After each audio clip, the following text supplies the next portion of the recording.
혜수가, 나도 곧 따라갈게. 시한부 선고를 받은 5천억 재벌회장이 눈 내리는 묘비 앞에서 통곡했습니다. 평생을 원망했던 전처였어요. 그런데 어머니가 숨을 거두며 남긴 한마디가 30년의 진실을 송두리째 뒤집었죠. 아저씨, 왜 우리 엄마 무덤 앞에서 우세요? 문석은 그 자리에서 얼어붙었습니다. 한별의 눈매가 자신의 젊은 시절과 똑같았거든요. 도대체 30년 전 그날 밤 무슨 일이 있었던 걸까요? 그리고 이 만남이 불러올 눈물의 이야기는 무엇일까요? 사연 시작 전 구독과 좋아요로 함께 해주세요. 국내 최고 대학병원 VIP 병동은 고요했습니다. 복도 끝 1호실, 그 안에서 심전도 기계가 규칙적으로 삐익 소리를 내고 있었죠. 창밖으로는 늦가을 햇살이 희미하게 스며들었지만 병실안 공기는 소독약 냄새와 함께 무겁게 가라앉아 있었어요. 강문석 회장은 침대 옆 의자에 앉아 어머니의 손을 잡고 있었습니다. 한때 그 손이 얼마나 단단했는지 기억납니다. 아버지가 돌아가시고 거의 망해가던 회사를 떠맡았을 때 등을 떠밀며 힘을 주던 손이었거든요. 새벽까지 서류를 검토하는 아들에게 따뜻한 숭늉을 가져다 주던 손이기도 했죠. 그런데 지금 문석의 손 안에 놓인 것은 뼈만 앙상하게 남은 마른 나뭇가지 같았습니다. 검버섯이 내려앉은 손등 위로 푸른 핏줄이 울퉁불퉁 솟아 있었고 손톱 밑은 검게 패여 있었어요. 산소호흡기가 슉슉 소리를 낼 때마다 어머니의 가슴이 가늘게 오르내렸습니다. 그 가느다란 숨소리가 언제 끊어질지 몰라 문석은 손을 놓을 수가 없었어요. 문석은 그 손을 조심스럽게 쓰다듬었습니다. 10년간 사투를 벌여 회사를 국내 최고 기업으로 키우는 동안 이 손을 제대로 잡아본 적이 몇 번이나 됐을까요? 명절에도 해외 출장, 어머니 생신에도 긴급회의. 늘 비서가 그의 대신 꽃다발을 들고 찾아갔었죠. 전화기 너머로 괜찮다고 말하던 어머니의 목소리가 얼마나 쓸쓸했을지 이제야 알 것 같았습니다. 그때 장옥미 여사의 눈꺼풀이 가늘게 떨렸습니다. 흐릿한 눈동자가 천장을 더듬다가 아들을 향했어요. 입술이 달싹거렸지만 산소 마스크에 막혀 소리가 새어나오지 않았습니다. 어머니, 말씀하지 마세요. 힘드시잖아요. 문석이 몸을 앞으로 숙였습니다. 하지만 옥미는 떨리는 손을 들어 마스크를 벗기려 했어요. 손가락에 힘이 없어 자꾸만 미끄러졌지만 그 눈빛만은 간절했습니다. 문석이 조심스럽게 마스크를 살짝 내리자 옥미의 입에서 거친 숨소리와 함께 말이 흘러나왔습니다. 미안하다. 내가 죄인이다. 목소리가 너무 작아서 문석은 귀를 어머니의 입술 가까이 가져갔어요. 갑자기 무슨 말씀이세요, 어머니? 어머니가 왜 죄인이에요? 해숙이, 그의 문석의 심장이 덜컥 내려앉았습니다. 30년 동안 한 번도 어머니 입에서 나오지 않았던 이름이었거든요. 전 부인 윤혜숙. 어느 날 갑자기 짐을 싸서 떠나버린 여자. 회사가 휘청거리던 그 시절 앞날이 보이지 않는 남편이 싫어서 도망친 거라고 30년을 믿어왔죠. 해숙이가 왜요? 내가 그 아이 보고 나가라 했어. 문석의 눈이 커졌습니다. 옥미의 눈가에서 눈물이 한 줄기 흘러내렸어요. 주름 사이로 파고드는 그 눈물이 베개를 적셨습니다. 네 앞길 막는다고. 내가 쫓아냈어. 그땐 그게 옳은 건 줄 알고. 그게 무슨... 문석의 목소리가 떨렸습니다. 머릿속이 하얘지는 것 같았어요. 옥미는 마지막 힘을 짜내듯 말을 이었습니다. 가난한 집 딸이 내 새끼 발목 잡을까봐 어미를 용서해다오. 그 순간 심전도 기계의 규칙적인 소리가 길게 늘어지며 단조로운 선으로 바뀌었습니다. 문석은 어머니의 손을 잡은 채 굳어버렸어요. 의료진이 달려왔지만 그의 귀에는 아무 소리도 들리지 않았습니다. 어머니의 마지막 고백만이 머릿속에서 메아리 쳤죠. 장례식장은 정재계 인사들로 발디딜 틈이 없었습니다. 화환이 복도까지 늘어섰고 조문객들의 위로 인사가 끊이지 않았어요. 하지만 상주석에 앉은 문석의 눈은 초점을 잃고 있었습니다. 악수를 하고 고개를 숙여도 그의 머릿속에는 오직 한 사람만 맴돌았거든요. 윤혜숙.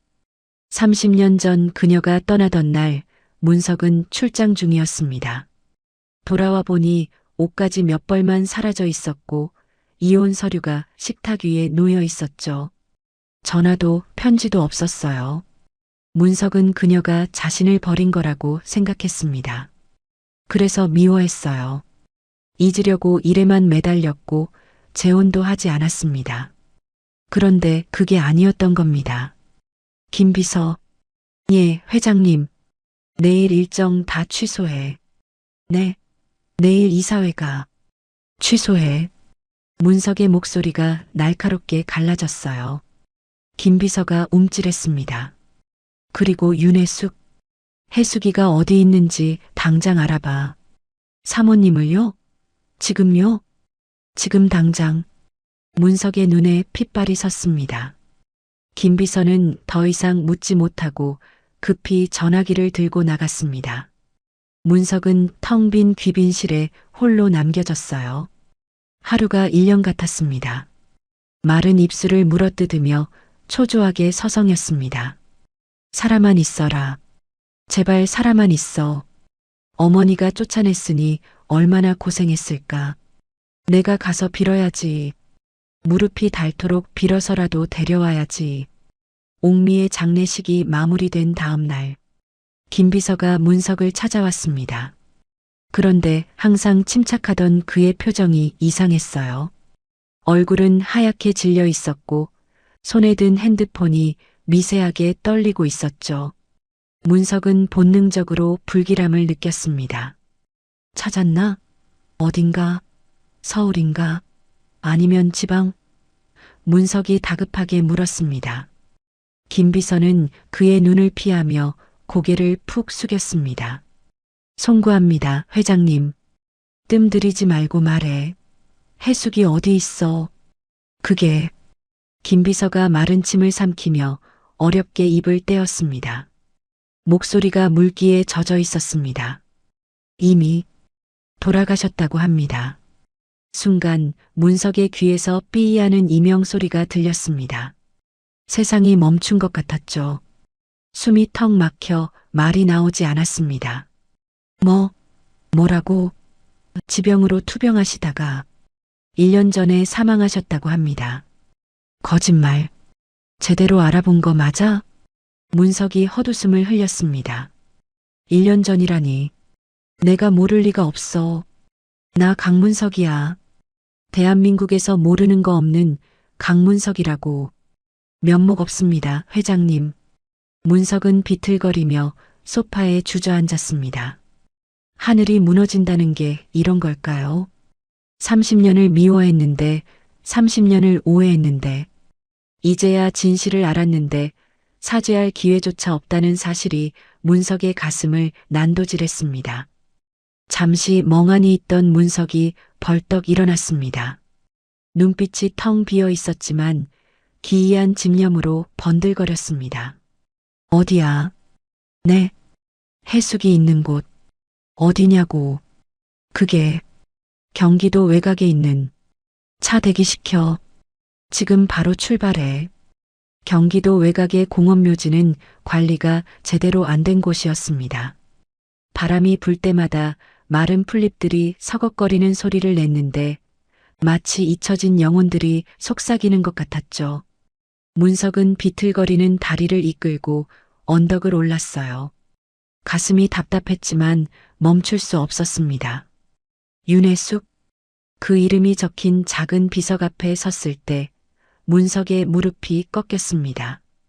비석은 한없이 초라했어요. 이끼가 끼고 글씨가 희미해진 값싸 보이는 돌덩이였죠.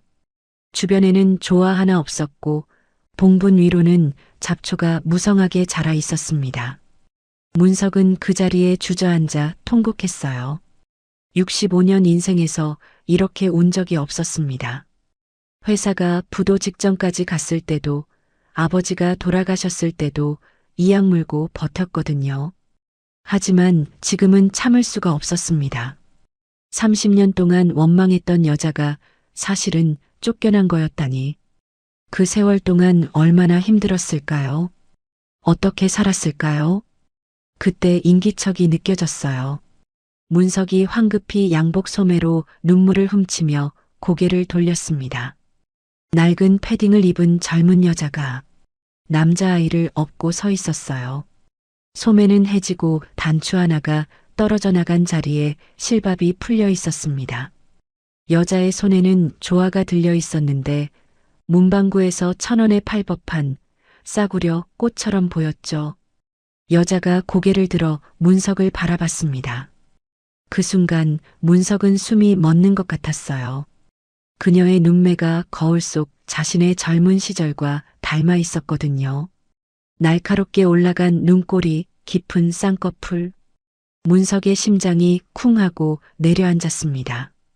엄마, 할아버지 왜 울어? 여자의 등에 엎인 아이가 물었습니다. 서너 살쯤 되어 보이는 남자아이였어요. 빨갛게 얼어있는 볼에 털모자 밑으로 까만 눈이 또롱또롱 빛났습니다. 여자가 경계하는 눈빛으로 문석에게 다가왔어요. 누구세요? 저희 어머니를 아시는 분이세요? 어머니.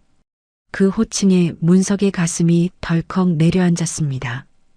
해숙의 딸이라면 해숙이 재혼해서 낳은 아이일 거라고 생각했어요. 나이가 25쯤 되어 보였거든요. 그런데 저 눈매는 뭐란 말입니까? 오래전에, 아주 오래전에 알던 사이였습니다. 문석은 떨리는 목소리를 간신히 가다듬으며 대답했어요. 자신이 해숙의 전 남편이라고 30년 전에 헤어진 사람이라고 차마 말할 수가 없었습니다. 그녀는 의아한 표정으로 문석의 고급 양복과 언덕 아래 세워진 외제차를 번갈아 봤어요. 그 시선이 따가웠습니다. 문석은 더 이상 그 자리에 있을 수가 없었어요. 해숙을 지키지 못했다는 죄책감이 목까지 차올랐거든요. 문석은 서둘러 등을 돌렸습니다.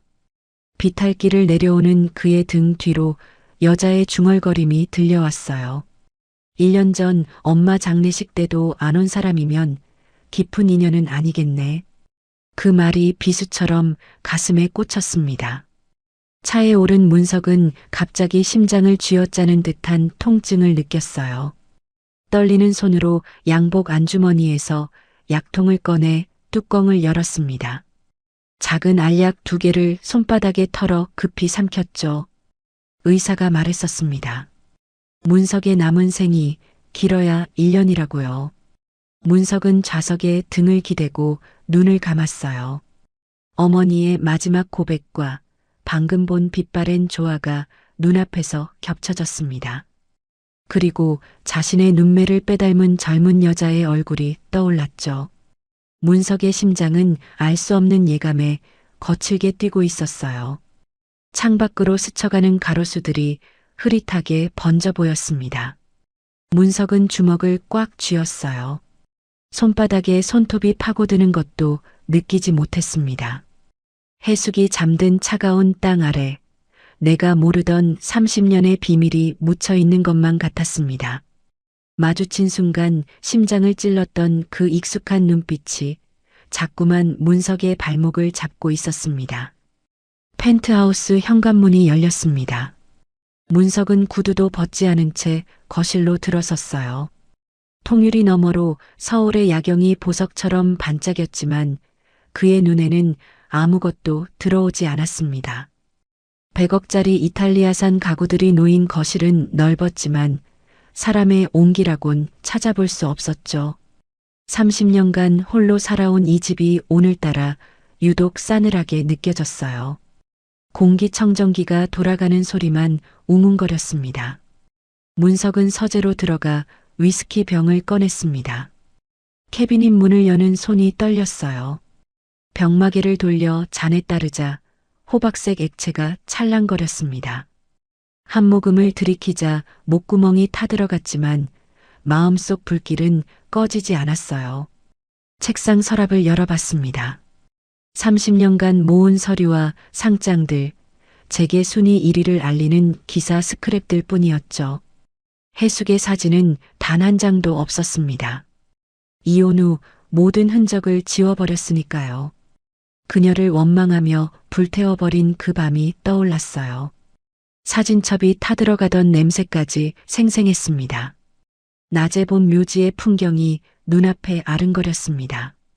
재혼해서 잘 살았으면 묘지가 왜 그 모양이야. 문석은 혼잣말을 내뱉으며 전화기를 집어들었습니다. 김비서. 예, 회장님. 이 시간에 무슨 일이십니까? 낮에 갔던 그 묘지. 거기 있던 여자 당장 조사해. 네. 여자요? 남자아이 업고 있던 젊은 여자 있잖아. 당장 알아봐. 누군지, 어디 사는지, 뭘 하는지 전부 다. 전화기 너머로 김비서가 당황하는 기색이 느껴졌어요. 하지만 문석의 목소리가 평소와 달리 갈라지고 있다는 걸 감지했는지 곧 낮은 목소리로 대답했습니다. 알겠습니다. 최대한 빨리 조사하겠습니다. 며칠 뒤 김비서가 두툼한 서류 봉투를 들고 회장실로 들어왔어요. 문석은 자리에서 벌떡 일어났습니다. 서류를 받아드는 손끝이 떨렸죠. 해숙이 행복하게 살았다는 내용이길 바라면서도 한편으로는 아니길 바라는 마음이 함께했어요. 그녀가 행복했다면 다행이지만 그렇다면 자신은 완전히 잊힌 사람이 되는 거니까요. 첫 장을 넘기자 증명사진이 눈에 들어왔습니다. 묘지에서 본 그 여자였어요. 화장기 없는 얼굴, 입술 끝이 살짝 내려간 표정. 증명사진 속에서도 고단함이 묻어났습니다. 해숙이랑 똑같아. 아니, 나랑도. 문석의 손가락이 사진 속 여자의 눈매를 떨리며 훑쳤습니다. 부정할 수 없는 핏줄의 증거였습니다. 윤한별, 30세. 문석의 눈이 아래로 내려갔습니다. 가족관계란에서 시선이 멈췄어요. 부미상, 모 윤혜숙 사망. 문석의 눈동자가 흔들렸습니다. 급히 책상의 달력을 끌어당겼어요. 30년 전 이혼 날짜를 떠올리며 손가락으로 날짜를 짚어갔습니다. 해숙이 떠난 게 그의 봄이었죠. 한별의 생년월일과 맞춰봤어요. 숫자가 맞았습니다. 이혼 당시 해숙이 임신 초기였다면 한별의 나이가 딱 들어맞았어요. 문석은 신음을 흘리며 의자 등받이로 몸을 내던졌습니다. 천장이 빙글빙글 돌았어요. 그럼 내 핏줄이란 말인가. 책상을 주먹으로 내리쳤어요. 위스키 잔이 쓰러지며 갈색 액체가 서류 위로 번졌지만 신경 쓸 겨를이 없었죠. 해숙이가 임신한 채로 쫓겨났다고? 그걸 30년 동안 몰랐어? 문석은 두 손으로 얼굴을 감쌌습니다. 어깨가 들썩였어요. 김비서는 고개를 숙인 채 조용히 다음 페이지를 펼쳤습니다. 현재 미혼모로 4살 된 아들을 홀로 키우고 있으며 변두리 시장 골목에서 작은 국밥집을 운영 중입니다. 미혼모. 그 단어가 심장을 후벼 팠어요. 해숙처럼 홀로 아이를 키우고 있다니. 역사가 반복되고 있었습니다. 김비서가 보고서를 읽어 내려갔어요. 국밥집 월세 3개월 연체 중입니다. 윤혜숙 씨 사망 당시 병원비와 장례비 대출 잔액 3천만 원. 건강보험료 6개월 체납 상태이고요. 숫자 하나하나가 비수가 되어 가슴에 꽂혔습니다. 문석은 보고서를 손에서 놓았어요. 종이가 바닥으로 흩어졌습니다. 설마 해숙이가 돈이 없어서 제대로 된 치료를 받지 못한 건가? 그래서 죽은 건가? 문석은 숨을 쉴 수가 없었어요. 죄책감이 목을 조여왔습니다. 차 대기시켜. 문석이 벌떡 일어났습니다. 회장님, 지금 밤 10시가 넘었습니다. 내일 아침에 당장 가봐야겠어. 문석은 이미 코트를 집어들고 있었어요. 김비서는 더 이상 말리지 못하고 뒤를 따랐습니다. 검은색 세단이 서울의 화려한 거리를 빠져나갔어요. 네온사인이 번쩍이는 강남을 지나 점점 가로등이 드문 골목으로 접어들었습니다. 번화가의 불빛이 멀어질수록 창밖 풍경은 어두워졌죠. 고급 백화점과 브랜드 매장이 사라지고 간판 글씨가 벗겨진 낡은 가게들이 나타났어요. 차가 더 이상 들어갈 수 없는 좁은 골목 입구에서 멈췄습니다. 문석은 차에서 내려 직접 걸었어요. 낡은 간판들이 삐걱거리는 골목, 금이 간 시멘트 바닥, 곳곳에 쌓인 쓰레기 봉투에서 쉰내가 올라왔습니다. 그가 살아온 세계와는 완전히 다른 곳이었죠. 붉은 벽돌에 낡은 다세대 주택이 나타났습니다. 문석의 발걸음이 멈췄어요. 건물 아래 반쯤 땅에 묻힌 창문에서 희미한 불빛이 새어나오고 있었습니다. 반지하. 그곳이 한별의 집이었어요. 좁은 계단을 내려가자 곰팡이 냄새가 코를 찔렀습니다. 벽에는 습기로 인한 얼룩이 번져 있었고 바닥은 축축하게 젖어 있었어요. 녹슨 철대문 앞에서 문석은 발을 뗄 수가 없었습니다. 창문 틈으로 새어나오는 형광등 불빛이 깜빡거렸어요. 전구가 나가기 직전인 것 같았습니다. 그때 열린 창문 틈으로 목소리가 들려왔어요. 엄마, 수호 배고파? 고기 먹고 싶어. 어린아이의 투정 섞인 목소리였습니다. 문석의 심장이 쿵 내려앉았어요. 수호야, 꾹 참았다가 내일 어린이집 가서 점심 많이 먹어. 끝나면 엄마 국밥집으로 와. 국밥 먹자. 한별의 목소리가 들렸습니다. 애써 밝게 말하려 했지만 끝이 떨리고 있었어요. 또 국밥이야? 왜 맨날 국밥만 먹으라 해? 미안해. 엄마가 돈 많이 벌어서 꼭 맛있는 거 사줄게. 오래된 알루미늄 샤시는 방음이 전혀 되지 않는 듯 했습니다. 환기를 위해 살짝 열어둔 틈 사이로 집안의 소리가 고스란히 흘러나왔죠. 덜커덩. 냉장고 문이 힘겹게 열리는 소리마저 선명했습니다. 하지만 곧 텅 빈 울림과 함께 닫혔습니다. 차려줄 음식이 마땅치 않은 걸까요? 문석은 입을 틀어막았어요. 무릎에 힘이 풀렸습니다. 하루도 잊을 수 없었던 해숙.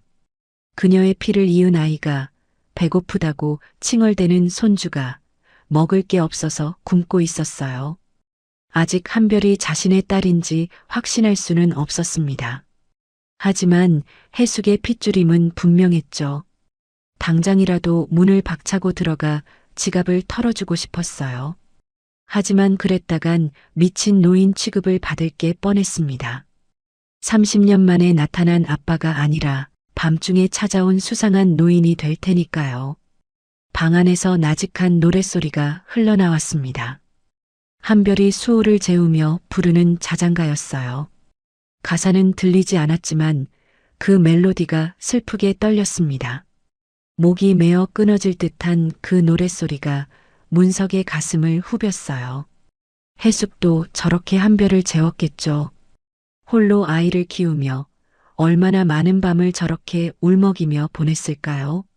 문석은 녹슨 대문 기둥을 붙잡았어요. 다리에 힘이 풀려 주저앉을 것 같았습니다. 소리 없는 눈물이 주름진 볼을 타고 흘러내렸어요. 검버섯이 핀 손등으로 눈가를 훔쳤지만 눈물은 멈추지 않았습니다. 해수가, 내가 죽일 놈이다. 김비서가 다가와 문석의 팔을 부축했습니다. 문석은 눈물 범벅이 된 얼굴을 돌리지도 않은 채 중얼거렸어요. 가자. 내일 날 박는 대로 다시 오자. 무거운 발걸음을 돌렸습니다. 등 뒤로 자장가 소리가 점점 멀어졌어요. 계단을 올라오는 동안 그 가녀린 노랫소리가 귓가에 맴돌았습니다.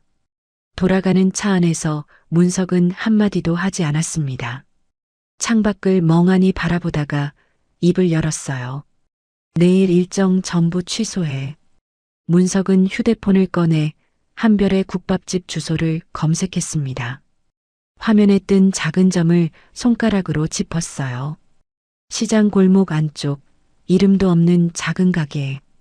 그곳에서 해숙의 딸이, 어쩌면 자신의 딸이 하루하루를 버티고 있었습니다. 문석은 그 화면을 바라보며 밤을 꼬박 새웠어요.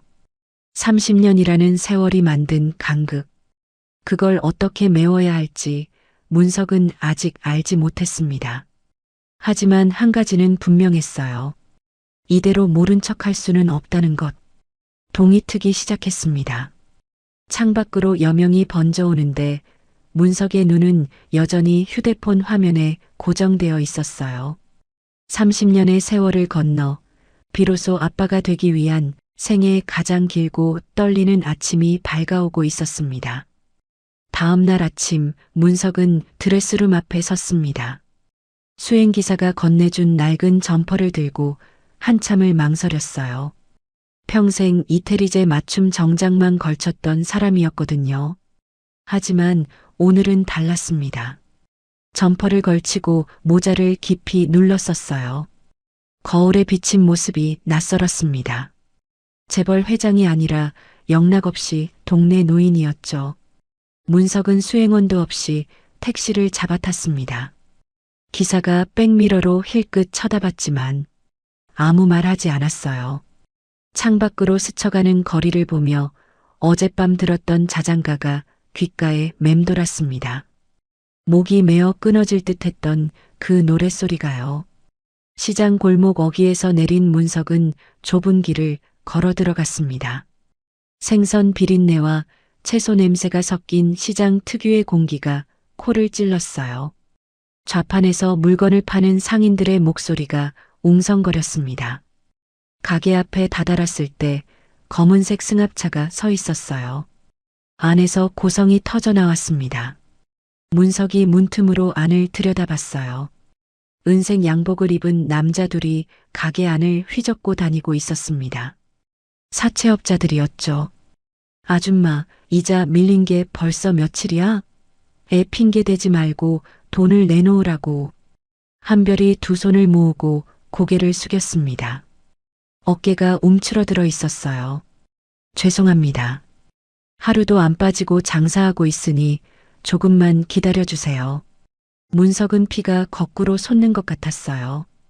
당장이라도 뛰어들어가 호통을 치고 싶었지만 꾹 참았습니다. 지금 나서면 모든 게 틀어질 테니까요. 사채업자 하나가 테이블을 발로 걷어찼어요. 쩌렁하는 소리와 함께 숟가락통이 바닥에 쏟아졌습니다. 쇠 부딪히는 소리가 날카롭게 울렸어요. 한별은 고개를 숙인 채 꼼짝도 하지 못했습니다. 다음 주까지 못 갚으면 각오해. 사채업자들이 나가자 한별은 흐트러진 의자 앞에 주저앉았어요. 어깨가 들썩였습니다. 소리 없이 우는 모습이 문석의 가슴을 쥐어짰어요. 손으로 입을 틀어막고 흐느끼는 뒷모습이 30년 전 해숙과 겹쳐 보였습니다. 문석은 모자를 고쳐 쓰고 인기척을 내며 안으로 들어갔어요. 한별이 화들짝 놀라 눈물을 훔치더니 억지 미소를 지었습니다. 어서 오세요. 목소리가 떨렸지만 애써 밝게 말하려는 게 느껴졌어요. 눈두덩이 빨갛게 부어 있었습니다. 문석은 모른 척 구석 자리에 앉았어요. 국밥 하나 주시오. 잠시 후 뚝배기에 담긴 국밥이 나왔습니다. 고기는 몇 점 되지 않았지만 뽀얀 국물에서 구수한 향기가 피어올랐어요. 파 썬 것이 동동 떠 있고 김이 모락모락 올라왔습니다. 문석은 숟가락을 들어 국물을 한 입 떠넣었어요. 그 순간 숟가락질이 멈췄습니다. 30년 전 맛이었어요. 회사가 위기에 처해 은행 문턱이 닳도록 다니던 그 시절, 집에 돌아오면 해숙이 늘 끓여주던 그 국밥. 고기 살 돈이 없어서 사골만 고아 만들었지만 국물만은 진국이었죠. 여보, 고기는 많이 못 넣었어도 국물은 진국이야. 많이 먹어요. 해숙의 목소리가 환청처럼 귓가를 스쳤습니다. 앞치마를 두르고 웃던 그 얼굴이 눈앞에 아른거렸어요. 새벽부터 사골을 고아 만든 국물이라며 힘내라며 밥 공기에 밥을 수북이 퍼주던 손길. 문석은 고개를 숙여 국밥에 얼굴을 묻었습니다. 뜨거운 김이 올라와 눈가가 젖었는지 눈물이 흘러내리는 건지 알 수 없었어요. 어깨가 가늘게 떨렸습니다. 식사를 마치고 계산을 하려는데 한별이 앞치마를 벗으며 급히 밖으로 나갔어요. 브레이크 타임인 모양이었습니다. 문석도 조용히 뒤를 따랐죠. 근처 어린이집 앞이었어요. 하원 시간이라 아이들이 쏟아져 나오고 있었습니다. 수호가 엄마를 발견하고 환하게 웃으며 뛰어왔어요. 엄마. 그 순간 수호의 발이 돌부리에 걸렸습니다. 작은 몸이 앞으로 쏠렸어요. 한별보다 문석의 몸이 먼저 움직였습니다. 자신도 모르게 달려가 쓰러지는 수호를 받아 일으켰어요. 무릎에 묻은 흙을 손으로 털어주자 수호가 울음을 그치고 문석의 얼굴을 올려다봤습니다. 무덤 할아버지다. 할아버지. 그 단어가 문석의 심장을 관통했어요. 할아버지, 안 아파요. 고마워요. 수호가 고사리 같은 손으로 문석의 점퍼에 묻은 흙을 털어줬어요. 작은 손가락이 서툴게 움직였습니다. 그 손길이 가슴을 먹먹하게 했어요. 한별이 달려왔습니다. 놀란 표정으로 연신 고개를 숙였어요. 죄송합니다, 어르신. 다치신 데는 없으세요? 그런데 어르신이 여긴 어떻게? 한별의 시선이 문석의 낡은 점퍼를 훑쳤어요. 묘지에서 봤던 고급 양복과는 전혀 달랐죠. 한별의 눈에 걱정이 어렸습니다. 며칠 전 묘지에서 그토록 서럽게 울던 분이 갑자기 형편이 어려워지신 건가 싶었어요. 아니요, 애가 안 다쳤으면 됐소. 지나가는 길에 들렀다가 문석은 얼버무리며 수호의 머리를 쓰다듬었습니다. 씩씩하구나. 그리고 황급히 발걸음을 돌렸어요. 다음 날도 그 다음 날도 문석이 찾아왔습니다. 한별은 의아했지만 묻지 않았어요. 한 푼이라도 아쉬운 상황에서 손님을 쫓아낼 수는 없었거든요. 뭔가 사정이 있겠거니 생각했습니다. 하지만 더 큰 위기가 닥쳤어요. 점심시간이 지난 어느 날 험악한 인상의 남자가 가게로 들어왔습니다. 건물주였어요. 월세 밀린 게 벌써 몇 달째야. 이럴 거면 방 빼시라고요. 쩌렁쩌렁한 건물주의 외침에 수호가 구석에서 벌벌 떨었습니다. 작은 몸을 웅크리고 두 손으로 귀를 막았어요. 한별이 건물주의 바짓가랑이를 붙잡았습니다. 사장님, 제발이요. 갈 곳이 없어서 그래요. 조금만 더. 이 광경을 문 밖에서 지켜보던 문석의 눈빛이 싸늘하게 변했어요. 더 이상 참을 수 없었습니다. 그날 밤 문석은 김비서를 불렀어요. 이 건물 매입해. 시세의 2배를 줘서라도 최대한 빨리 내 명의로 돌려놔. 회장님, 아직 아무것도 확인 안 된 상태에서 너무 성급하십니다. 대신 조건을 달게. 문석의 눈빛이 매섭게 빛났습니다. 계약할 때 특약사항에 무조건 넣어. 현 세입자의 계약기간 10년 연장, 그리고 월세 동결. 토시 하나라도 빠지면 거래 안 한다고 전해. 네, 알겠습니다. 내 핏줄이 아니어도 상관없어. 해숙이가 목숨 걸고 낳은 아이야. 길바닥에 나앉게 할 순 없지. 이게 내 속죄다. 며칠 후 건물 매입이 일사천리로 완료됐습니다. 시세의 2배의 월세 동결 조건이라니 건물주는 횡재했다며 군말 없이 도장을 찍었죠. 문석은 다시 가게를 찾았습니다. 분위기가 한결 편안해져 있었어요. 그때 한별이 서빙을 하다 발을 헛디뎠어요. 앞치마 주머니에서 낡은 지갑이 바닥으로 떨어졌습니다. 지갑이 열리며 내용물이 쏟아졌어요. 문석이 주워주려고 몸을 숙이다가 멈췄습니다. 지갑 투명창에 꽂힌 낡은 사진이 눈에 들어왔어요. 젊은 시절의 해숙이 바닷가에서 환하게 웃고 있었습니다. 그런데 사진이 반으로 찢겨 있었어요. 옆자리에는 누군가의 어깨만 남아 있었죠. 문석은 단번에 알아봤어요. 신혼 때 처음으로 함께 여행 갔던 그 바닷가. 파도가 부서지던 백사장에서 찍은 사진이었습니다. 찢겨나간 자리에 있던 사람은 자신이었어요. 해숙이 이 사진을 간직하고 있었다니. 그것도 찢어진 채로 30년 동안 딸에게 물려줄 만큼 소중하게. 문석의 심장이 멎을 듯 아팠어요. 목구멍이 타들어가는 것 같았습니다. 한별이 황급히 지갑을 낚아채듯 가져가 품에 넣었습니다. 문석은 아무 말도 할 수 없었어요. 눈가가 붉어졌습니다. 이제 거의 확신했어요.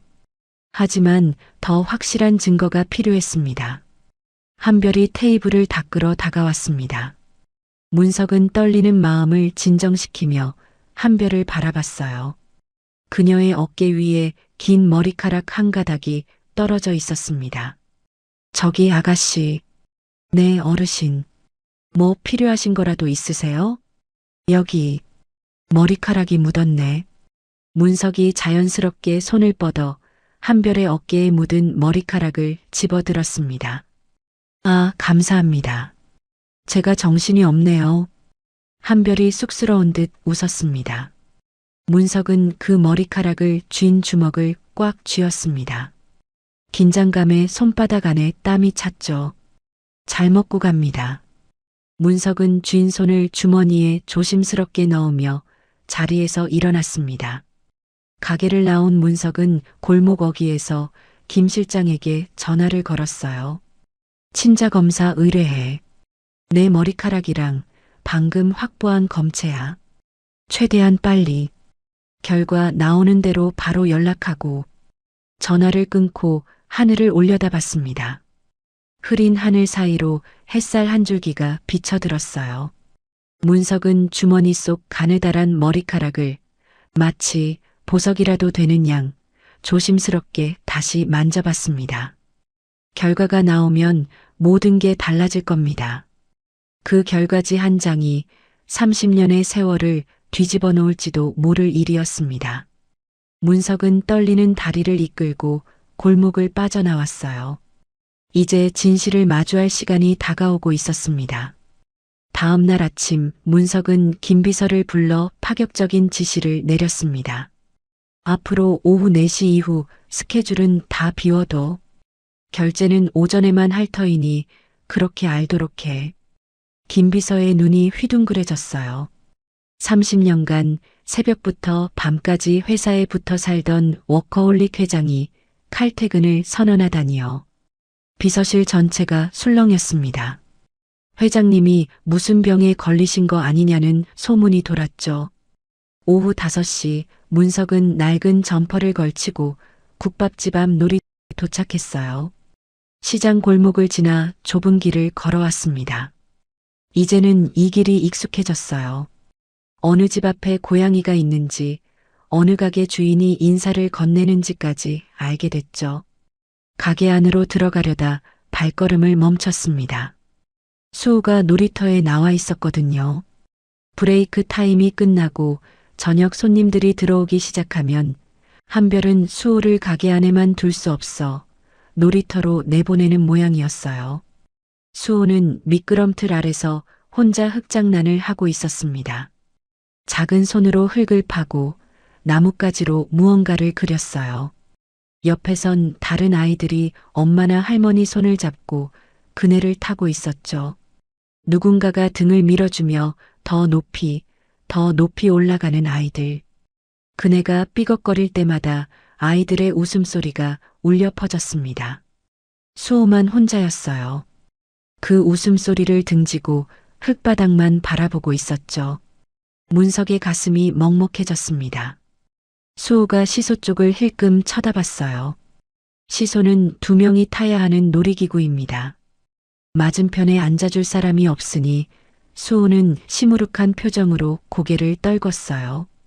작은 어깨가 축 처져 있었습니다. 문석이 천천히 다가갔어요. 수호야. 수호가 고개를 들었습니다. 낯익은 얼굴을 알아보고 눈이 반짝였어요. 무덤 할아버지, 하랩이랑 같이 탈까?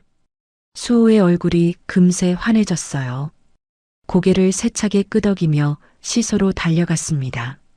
문석이 맞은편에 앉자 시소가 한쪽으로 기울었어요. 65세 재벌 회장과 4살 꼬마의 몸무게 차이가 컸거든요. 문석은 살짝 엉덩이를 들어 균형을 맞췄습니다. 자, 간다. 으라차. 문석이 기압을 넣으며 시소를 밀었어요. 쿵. 수호의 몸이 하늘로 솟았습니다. 수호의 웃음소리가 놀이터에 퍼졌어요. 쿵, 쿵. 시소가 오르내릴 때마다 수호는 2팔을 벌리며 깔깔거렸습니다. 바람이 수호의 머리카락을 날렸어요. 햇살이 아이의 웃는 얼굴을 비췄습니다. 하늘까지 날아보자. 문석이 소리쳤어요. 평생 이사회에서 냉철한 목소리만 내던 사람이었습니다. 수백억 원짜리 계약서 앞에서도 미동 없던 사람이 4살 꼬마와 시소를 타며 기합을 넣다니요. 문석의 입가에도 맑은 미소가 번졌어요. 주름 사이로 처음 보는 표정이었습니다. 할아버지, 더 높이. 한참을 신나게 타던 그때였습니다. 시소에서 내려온 수호가 갑자기 가슴을 움켜쥐었어요. 헉! 헉! 수호의 웃음소리가 뚝 끊겼습니다. 작은 입술이 파랗게 질린 채 가쁜 숨을 몰아쉬었어요. 문석이 놀라서 달려갔습니다. 수호야, 왜 그러니? 문석이 수호의 등을 황급히 두드렸습니다. 수호는 가슴을 콩콩 치며 힘겨워했어요. 그 모습에 문석의 등골이 서늘해졌습니다. 낯설지 않은 모습이었거든요. 자신이 젊었을 때 조금만 무리하면 심장이 조여오던 그 증상과 너무나 흡사했습니다. 설마, 아니겠지. 내 병까지 닮았을 리가 없어. 다행히 잠시 후 수호의 호흡이 돌아왔습니다. 이제 괜찮다. 수호는 언제 그랬냐는 듯 다시 해맑게 웃었어요. 하지만 문석의 시선은 여전히 불안하게 수호의 가슴팍에 머물렀습니다. 그때 한별이 가게에서 나와 이쪽으로 뛰어왔습니다. 어르신, 또 오셨네요? 한별이 달려왔어요. 얼굴에 미안함이 가득했습니다. 죄송해요. 애가 폐를 끼쳤죠? 바쁘실 텐데. 문석은 불안한 마음을 감추고 땀을 닦으며 손사래를 쳤어요. 아니에요. 늙은이가 심심해서 그럽니다. 이 녀석 덕분에 내가 더 즐거워요. 그날 이후 문석은 오후 5시면 어김없이 놀이터에 나타났습니다. 동네 사람들은 그를 은퇴한 백수 할아버지로 알았어요. 낡은 점퍼에 모자를 눌러 쓴 노인이 매일 놀이터에서 아이와 노는 모습, 누가 봐도 평범한 동네 할아버지였죠. 재계 1위 기업의 회장이라고는 상상도 못할 모습이었습니다. 어느 날 저녁 수호가 놀이터 구석 흙바닥에 나뭇가지로 그림을 그리기 시작했어요.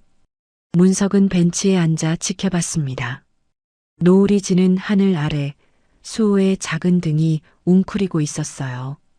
큰 동그라미 하나를 그렸습니다. 수호가 중얼거렸어요. 엄마. 그 옆에 작은 동그라미를 그렸습니다. 수호. 그리고 멈췄어요. 나뭇가지를 든 채 빈 공간을 바라봤습니다. 다른 친구들 그림에는 아빠도 있고 할머니도 있고 할아버지도 있었죠. 수호에겐 없었어요.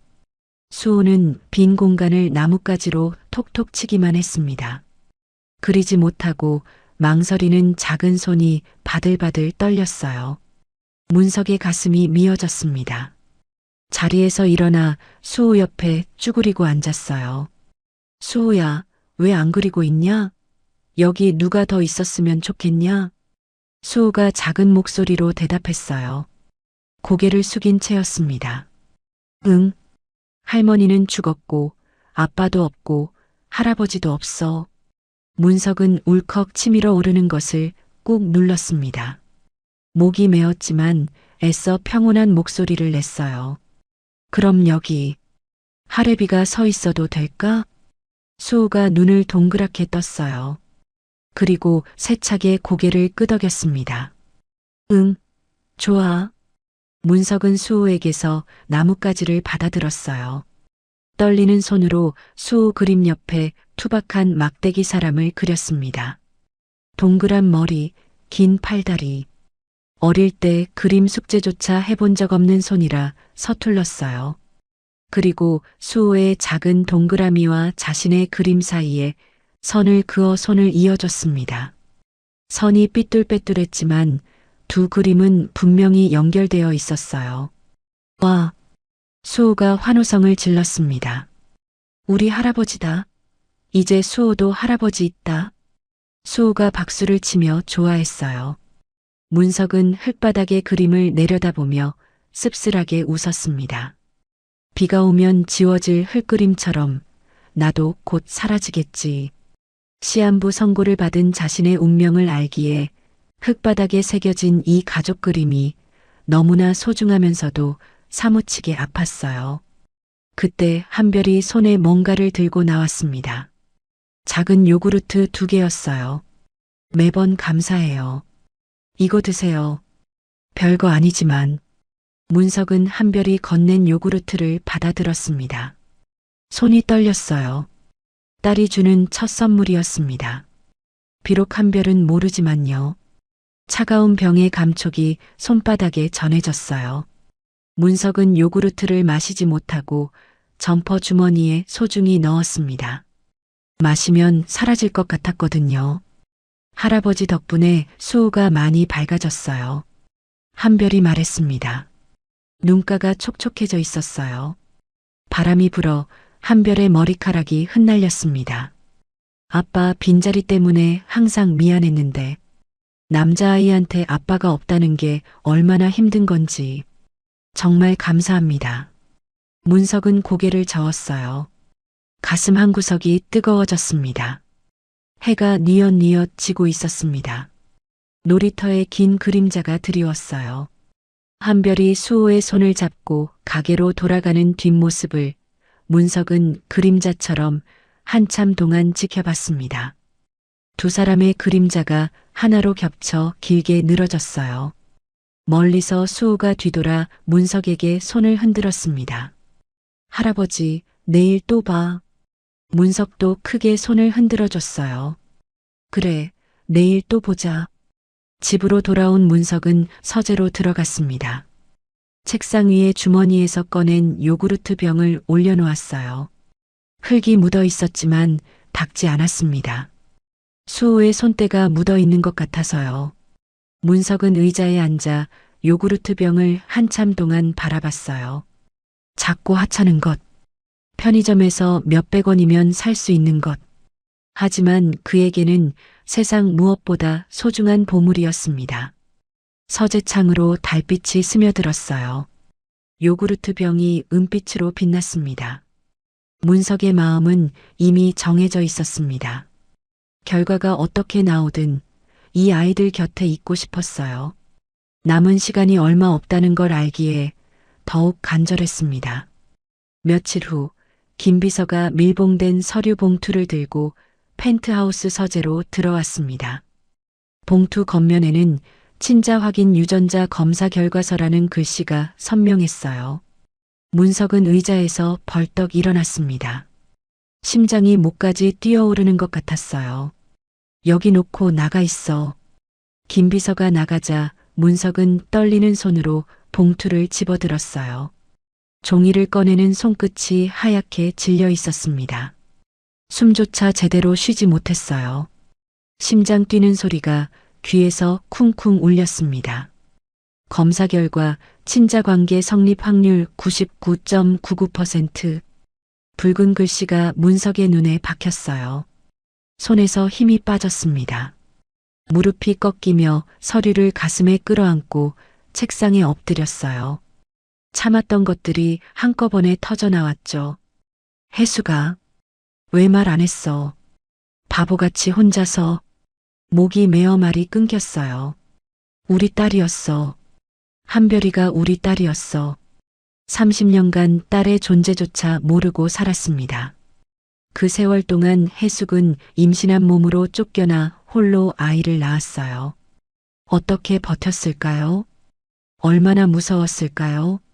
그 아이가 자라 미혼모가 되어 반지하에서 국밥을 끓이며 살고 있었죠.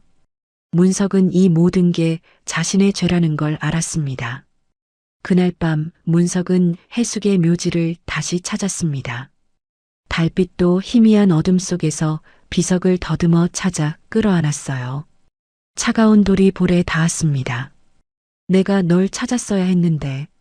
새벽 이슬이 내릴 때까지 그 자리를 지켰어요. 날이 밝았습니다. 문석은 당장이라도 한별에게 달려가 내가 네 아빠다 소리치고 싶었습니다. 30년 동안 못해준 것들을 해주고 싶었죠. 하지만 발목을 잡는 것이 있었습니다. 책상 서랍 깊숙이 넣어둔 시한부 진단서. 의사가 길어야 1년이라고 했던 말이 귓가를 맴돌았어요. 이제 와서 아빠라고 나타나면 그 아이에게 또다시 아빠의 죽음이라는 상처만 주고 떠나는 꼴이 될 거였습니다. 그런 잔인한 일을 할 수는 없었어요. 게다가 30년간 찾지도 않다가 갑자기 나타난 아빠를 한별이 받아들일 리 만무했습니다. 오히려 충격받고 도망칠지도 몰랐죠. 돈 때문에 나타났다고 오해할 수도 있었어요. 그게 더 두려웠습니다. 문석은 결심했습니다. 아빠로서가 아닌 지금처럼 국밥집 단골 손님으로 남기로요. 그게 한별을 위한 길이라 믿었어요. 문석은 김비서 불러 지시했습니다. 한별에게 익명의 생활비 지원을 시작하고 가게 매출을 올려줄 은밀한 작전을 펼치라고요. 며칠 뒤부터 한별의 국밥집에 변화가 생겼습니다. 점심시간마다 정장 차림의 직원들이 단체로 몰려와 식사를 했어요. 어서 오세요. 몇 분이세요? 한별이 놀라서 묻자 직원들이 기다렸다는 듯 큰 소리로 떠들었어요. 야, 김 과장. 여기가 그렇게 맛있다며? 아유, 그럼요, 부장님. 이 집 국물 맛이 아주 끝내줍니다. 회사 앞 식당들은 다 조미료 덩어리인데 여긴 보약이라니까요. 오후 5시 문석이 여느 때처럼 허름한 차림으로 놀이터를 찾았습니다. 한별이 평소보다 훨씬 밝은 얼굴로 달려왔어요. 어르신, 저 오늘 정말 기분 좋은 일이 있어요. 한별의 눈이 반짝였습니다.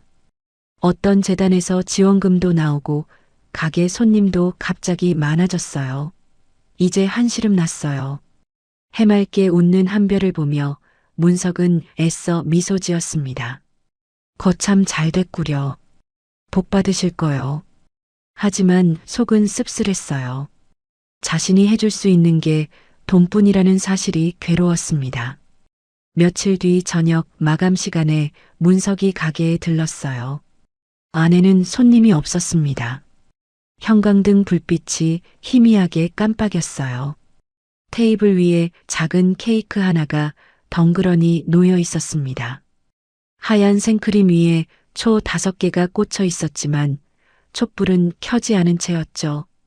한별이 씁쓸하게 웃으며 말했습니다. 어르신, 식사 아직이시죠? 오늘이 우리 수호 생일인데 같이 케이크 좀 드실래요? 문석이 망설이다가 천천히 고개를 끄덕였습니다. 한별이 말을 이었어요. 목소리에 외로움이 묻어났습니다. 애 아빠도 없고 할머니도 돌아가셔서 축하해 줄 사람이 저뿐이에요. 생일 노래 부르려고 해도 혼자 부르면 너무 쓸쓸하잖아요.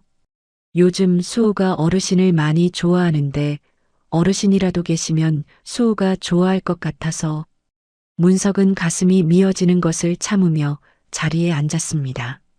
잠시 후 한별이 수호를 재우고 나왔어요. 피곤했는지 수호는 케이크도 한 입밖에 못 먹고 잠들었다고 했습니다. 한별이 소주 2병을 꺼내왔어요. 문석에게 한 잔 따라주며 말했습니다. 어르신, 한 잔 하실래요? 문석이 조심스럽게 물었어요. 수호 아버지는 어떤 사람이었소? 한별이 쓴웃음을 지었습니다. 수호 태어나기도 전에 사고로 죽었어요. 저 미혼모예요. 엄마도 돌아가시고 이제 세상에 저랑 수호뿐이에요. 문석이 안타까움에 물었어요. 아버지는 안 계시고? 그 순간 한별의 표정이 차갑게 굳었습니다. 손에 든 술잔을 꽉 쥐었어요. 손가락 마디가 하얘졌습니다. 그 사람은 우리한테 없는 사람이에요. 아니, 죽은 사람보다 더 나쁜 사람이에요. 한별의 목소리가 떨렸습니다. 어릴 땐 아빠가 너무 미웠어요. 엄마가 그렇게 고생하는데 코빼기도 안 비치고 한 번도요. 단 한 번도. 한별이 술을 한 모금 들이켰어요. 목이 메는 것 같았습니다. 엄마가 돌아가시기 전날 밤이었어요. 젊었을 때 사진을 보면서 우시는 걸 봤어요. 반쪽짜리 사진이요. 누군가를 찢어낸 사진. 그 사진을 가슴에 품고 우시더라고요. 문석의 심장이 쿵 내려앉았어요. 그 사진.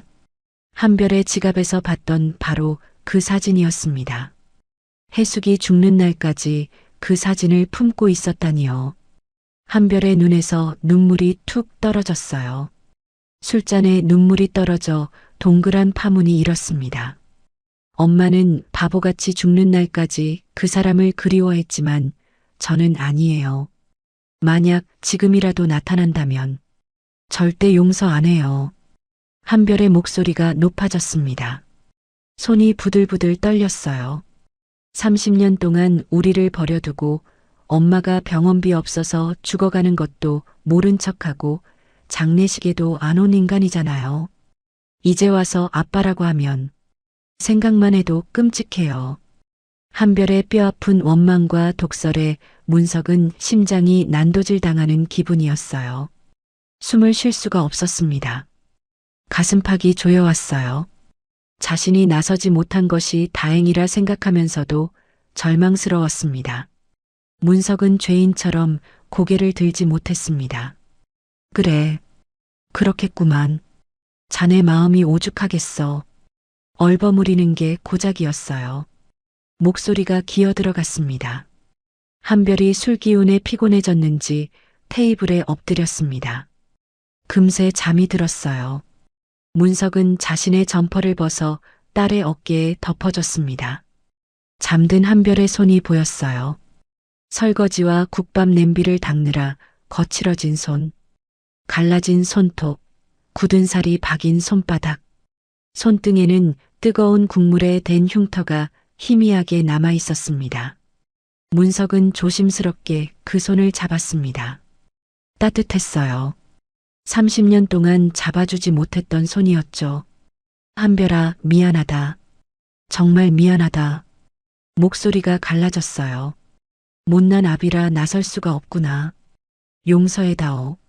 한별이 깰까봐 소리 죽여 울었습니다. 눈물이 뚝뚝 떨어져 테이블을 적셨어요. 문석은 잠든 딸의 곁을 한참이나 지키다가 밤늦게 도망치듯 가게를 빠져나왔습니다. 골목을 걸어 나오는 문석의 등이 유난히 작아 보였어요. 가로등 불빛 아래로 긴 그림자가 드리워졌습니다. 그 그림자가 흔들렸어요. 마치 울고 있는 것처럼. 한별의 원망이 귓가에 맴돌았습니다. 문석은 발걸음을 멈추고 뒤를 돌아봤어요. 가게의 불빛이 희미하게 보였습니다. 그 안에 딸이 있었고 손주가 있었어요. 하지만 문석은 그곳에 가지 못했습니다. 아빠라는 이름으로는요. 그게 문석이 선택한 사랑의 방식이었습니다. 침묵의 사랑 말입니다. 다음 날 아침 펜트하우스 욕실이었습니다. 문석이 거울 앞에서 면도를 하고 있었어요. 창밖으로 아침 햇살이 비쳐들었지만 거울 속 얼굴은 어둡게 그늘져 있었습니다. 면도기가 턱선을 따라 움직일 때 갑자기 가슴 깊은 곳에서 무언가가 치밀어 올랐어요. 캑. 심한 기침이 터져 나왔습니다. 입을 막은 손 사이로 검붉은 피가 울컥 쏟아졌어요. 세면대에 하얀 도자기가 붉게 물들었습니다. 문석은 떨리는 손으로 약통을 열어 알약을 털어넣었지만 기침은 쉽게 멈추지 않았죠. 무릎에 힘이 풀려 세면대를 붙잡았습니다. 문득 거울 속에 비친 자신의 얼굴이 보였습니다. 핏기 없이 창백한 피부, 움푹 꺼진 눈, 죽음의 그림자가 턱 밑까지 차올라 있었습니다. 문석은 직감했어요. 시간이 없다. 1년? 아니, 몇 달도 남지 않았어. 죽음의 공포보다 더 무서운 건 따로 있었습니다. 한별이 세상에 홀로 남겨지는 것. 아무런 울타리도 없이 손주와 둘이서만 버텨야 하는 것. 하지만 문석은 피 묻은 입술을 깨물며 고개를 저었습니다. 안 돼. 지금 말하면 안 돼. 이제 와서 아빠가 생겼다고 좋아하게 만들었다가 곧이어 장례식을 치르게 할 수는 없었습니다. 그건 2번 버리는 짓이었어요. 엄마를 잃은 딸에게 아빠마저 뺏을 수는 없었습니다. 그래. 끝까지 비밀로 하자. 내가 죽으면 변호사를 통해 유산만 넘겨주자. 그게 한별이를 위한 길이다.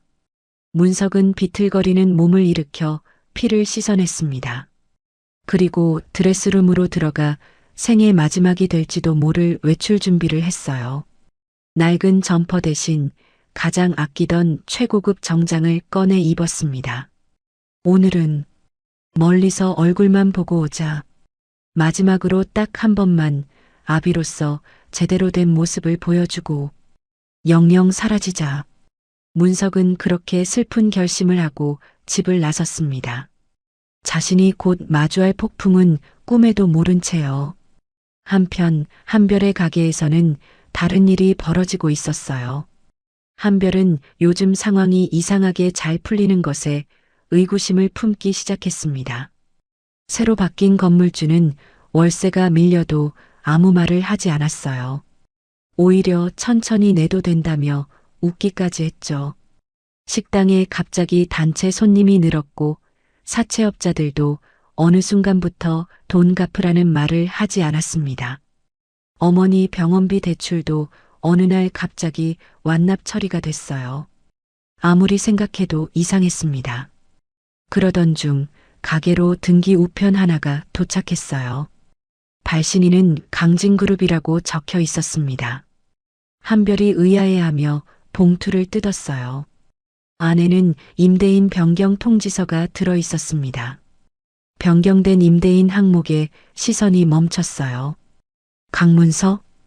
강진그룹. 한별의 눈동자가 흔들렸습니다. 강문서? 그 이름이 낯설지 않았어요. 강문서? 설마 우리 가게 오는 아저씨? 떨리는 손으로 스마트폰을 꺼냈습니다.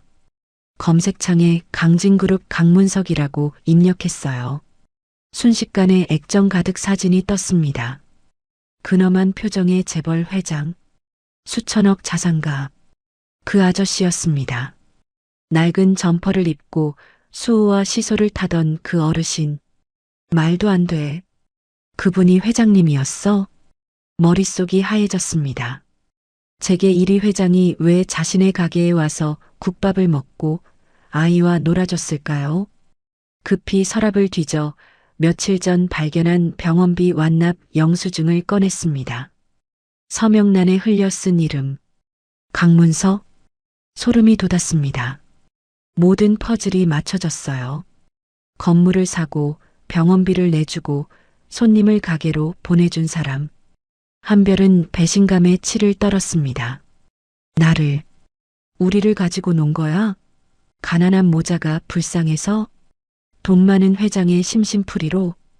그때 가게 밖으로 검은 세단들이 줄지어 섰습니다. 창밖으로 건장한 수행원들이 줄지어 내리는 게 보였어요. 딸랑.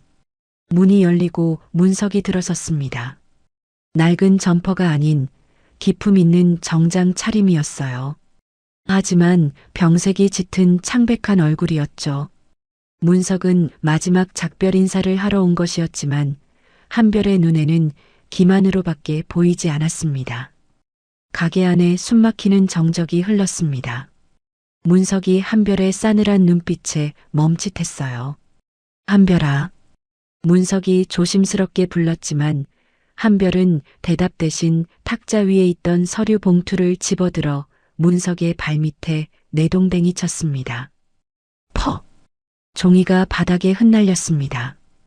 회장님이셨어요? 왜 저희 가게 건물을 사신 거죠? 도대체 저한테 왜 이러세요? 문석은 흩어진 서류를 보며 당황했습니다. 이렇게 들킬 줄은 몰랐거든요. 그게, 한별아, 내 말 좀 들어봐. 설명 필요 없어요.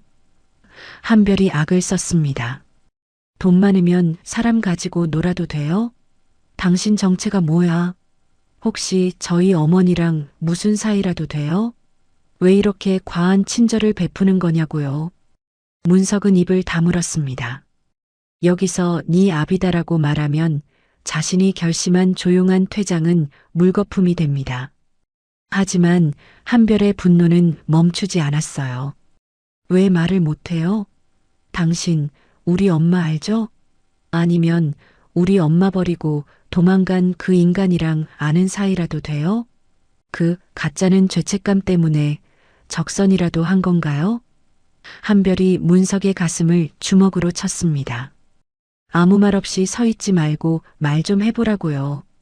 문석은 흔들리는 딸을 보며 무너져 내렸습니다.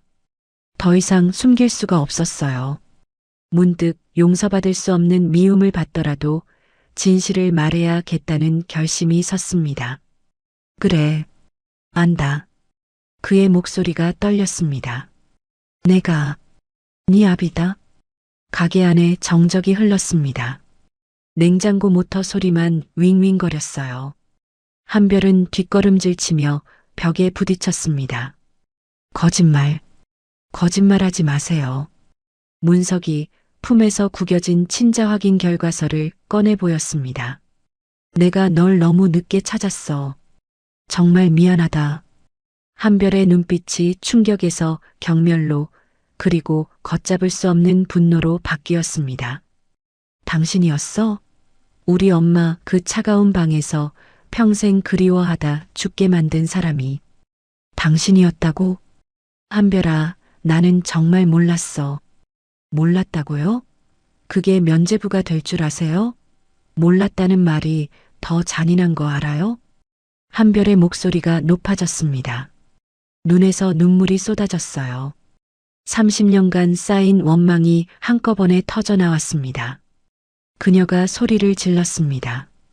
엄마가 새벽부터 밤까지 일해도 병원비 한 번을 제대로 못 냈어요. 겨울에 보일러도 못 틀고 낡아빠진 솜니불 속에서 벌벌 떨었다고요. 그때 당신은 뭐 했어요? 난 모르는 일이다. 그 한마디로 덮을 수 있는 일이 아니라고요. 한별의 손이 부들부들 떨렸습니다. 당신 돈으로 한 모든 것들 다 필요 없어요. 아니, 역겨워요.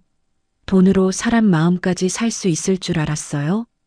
한별이 문석을 거칠게 밀쳐냈습니다. 병약한 문석은 힘없이 밀려나면서도 딸의 팔을 잡으려 애썼어요. 한별아, 제발. 내가 다 갚으마. 남은 인생 다 바쳐서. 이거 나요. 한별이 팔을 뿌리쳤습니다. 그때 문석이 처음으로 소리를 질렀습니다. 핏대선 목소리였어요. 아니, 그것은 변명이 아닌 절규였습니다. 돈? 그래. 돈지랄이라고 욕해도 좋다. 하지만 그렇게라도 안 하면, 그렇게라도 널 안 도우면 내가 미쳐버릴 것 같아서 그랬어. 한별이 멈칫했습니다. 문석의 눈에서 굵은 눈물이 흘러내렸어요. 내 새끼가 밥을 굶는데, 내 손주놈이 고기가 먹고 싶어 우는데, 애비된 놈이 하랩이 된 놈이 그걸 보고만 있으란 말이냐? 천벌을 받아도 좋으니 제발 밥이라도 배불리 먹이고 싶었다. 문석의 절규가 가게 안을 울렸습니다. 진심이 담긴 피 끓는 외침이었어요. 하지만 한별의 상처는 생각보다 깊었습니다. 그렇게 밥 먹이고 싶었으면 엄마 살아있을 때 왔어야죠. 병원비 없어서 퇴원할 수밖에 없었을 때 왔어야죠. 한별이 문석을 밖으로 떠밀었습니다. 당신 동정 따위 필요 없으니까 당장 나가요. 나가시라고요. 문석은 쫓겨나듯 가게 밖으로 밀려났습니다. 발이 문턱에 걸려 비틀거렸지만 수행원들이 부축하려는 것도 손짓으로 물리쳤어요. 한별은 가게 문을 걸어 잠그고 바닥에 주저앉아 통곡했습니다. 억눌렀던 30년의 서름이 본물 터지듯 밀려나왔습니다. 문 밖에서는 문석이 닫힌 문을 하염없이 바라보며 서 있었습니다. 그때 하늘이 무너지듯 천둥이 쳤어요. 순식간에 비가 쏟아지기 시작했습니다.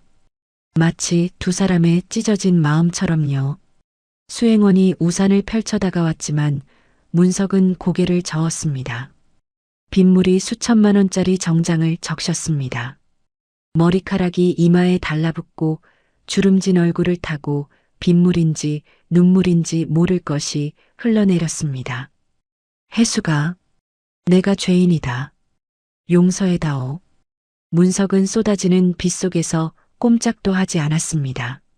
몸이 으슬으슬 떨려왔지만 이 차가운 비라도 맞아야 불타는 속죄의 마음을 식힐 수 있을 것만 같았죠. 그렇게 아비와 딸로서의 첫 만남은 차가운 빗줄기 속에 잠겨버렸습니다. 다음 날 아침이었습니다.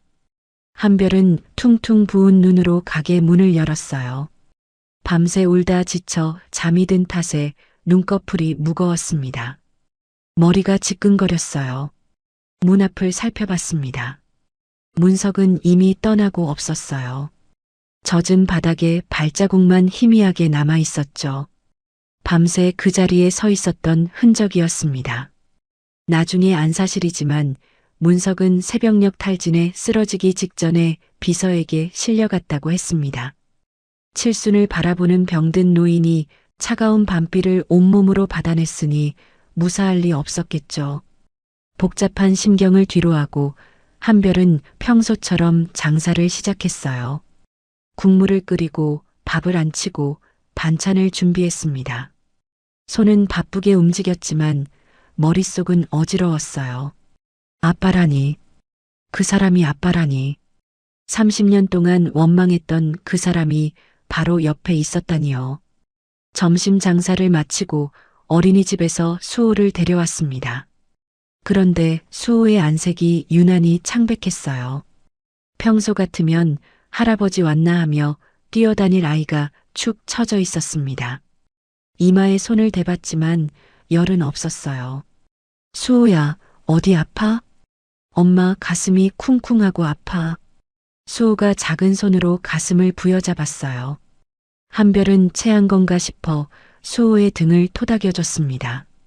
잠시 후 수호가 좀 나아진 것 같다고 해서 한별은 다시 일을 시작했어요. 오늘은 밖에 나가지 말고 식당 안에서 쉬고 있으라고 신신당부했죠. 하지만 수호는 자꾸 창밖을 쳐다봤어요. 엄마, 오늘 할아버지 안 와? 오늘은 안 오실 것 같아. 한별의 목소리가 흔들렸습니다.